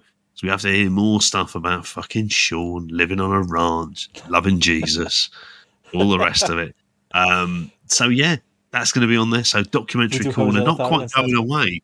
So and we've got a series to get into. So all good. Well, to answer Mike in the chat, if Matty was here, we probably would have spent more time on King and Queen of the Ring. I apologise. I enjoyed Sami Zayn and Bronson Reed and Chad Gable's. I enjoyed Chad Gable's character work at the minute, and the stuff with Otis being conflicted was a good style of dramatic wrestling. It was extremely over. Nice to see Sami Zayn over in that environment, despite all the negatives of why it's nice that he's there. But I did enjoy that. There's a positive for you. But that's pretty much it as far as WWE goes, and that's pretty much the week, I suppose, as far as wrestling goes in general. Like I say, no strange wrestling that you've watched, JP. No other news stories to cover, just the two big pay-per-views. But speaking of Chad Gable, who is very much aping Kurt Angle right now, we do have a lot going on over on the Patreon, which we will be plugging harder next week as we move into the month of June. We will do, yes. That was a great episode, that one there. For the, if you want to go to patreon.com/grapple to have a listen to our 5-star match. We answered it, we're not telling you what we think. Kurt Angle gave us a couple of matches for that, He gave us the best possible sample for us to make that determination. Shocked he picked that Desmond Wolfe match. He was really insistent on that. The Jeff match was the shocker. I can't believe you went with that. Great memories, apparently, of him and Jeff knocking around the Impact Zone. But yeah, we had another great time doing that and covering a wide range of Kurt Angle's career. Gareth, you picked a couple of good little rare uncut gems in there. We went down a bit of a beaten path as well. Obviously, we covered the golden goose of Shawn Michaels and Kurt Angle from WrestleMania. What did we think on that? You will have to find out if you listen. Some strong opinions on that one. Some very strong opinions on that one. Actually, one where we were mostly in agreement as well, I think, on that one. But yeah, some fun stuff from the SmackDown 6 era we looked at as well. Whole bunch of Kurt was achieved over on the Patreon and YouTube this week. Yeah, loads of great stuff going on today as well. We're saving our cooling our jets for the June lineup for talking about that on Friday, and have to have the graphic up on there. But my God, the body of work, because like I say, if you haven't heard the King of the Ring 2001 flashback show, absolutely tremendous stuff as well, just to to give the flowers out for that one as well at the same time. So, Yeah, and if you want to be a YouTube member, youtube.com/@grapple. Why they do the I don't know. It's a YouTube thing. I loved that King of the Ring show. You could just feel the enjoyment and just the enthusiasm you just had for that show. Brilliant. It was just palpable, just coming through the speakers kind of thing. It was absolutely fantastic stuff. So highly recommend the Patreon this month just to listen to you and the two Fed heads and Matty and Michael getting their Fed on. Hamlet was absolutely brilliant on top form on that, and since we recorded, he was in Liverpool at the weekend and went to Crazy House. So if you think we didn't have enough to talk about in the first hour of that, next time we get him on, we'll be getting his. He went to the Olympia as well and see the cribs. So yeah, he saw all the Liverpool sites. We'll have to have him on again at some point to chat all of that stuff. But yeah, that was a highlight, and yeah, June's going to be stacked as well. Might be an Ask Grapple in there. Might be some big lads we might be talking about. Bit of maybe tail end of Nitro coming up. Some fun stuff. But yeah, big unveiling will be coming up, and plenty. There'll be plenty for people to sink their teeth into across June on Patreon Spotlight Weekend Show and all other good stuff. JP. Yeah, indeed. So yeah, get yourselves across to the low price. I want to say £6.50 for like the bottom tier, but you want to go for the higher ones. You want to be able to join in on the chat with us here. No, only $3.99 for that. Action is. Just saying, you can get on there at the cheap prices while they're available. But yeah, or two packs of Blue Ribbon biscuits. For me on fucking Deliveroo. More on that on the pre-show, which is also over there as well. But yeah, plenty more where that is from. But yeah, on that note, unless there's anything else to say, thank you live patrons for staying with us for a long one. I feel like we cleansed something. We got a lot of negativity out there. Let us know if you agree or disagree in the comments. But yeah, as always, thank you to our Patreon members. Thank you to our YouTube members as well, who don't get enough love. Near and dear to my heart, the YouTube lads. And of course, thank you to our Kings of the Mountain, Conor Laughlin, Eddie Sideburns, Chris Platt, and Ewan Cameron. We will catch you again next week. Bye. Sounds like a question, that, didn't it? We will be back next week. See you then. So yeah. Are we? You know something I don't, mate? I won't. Good night, all.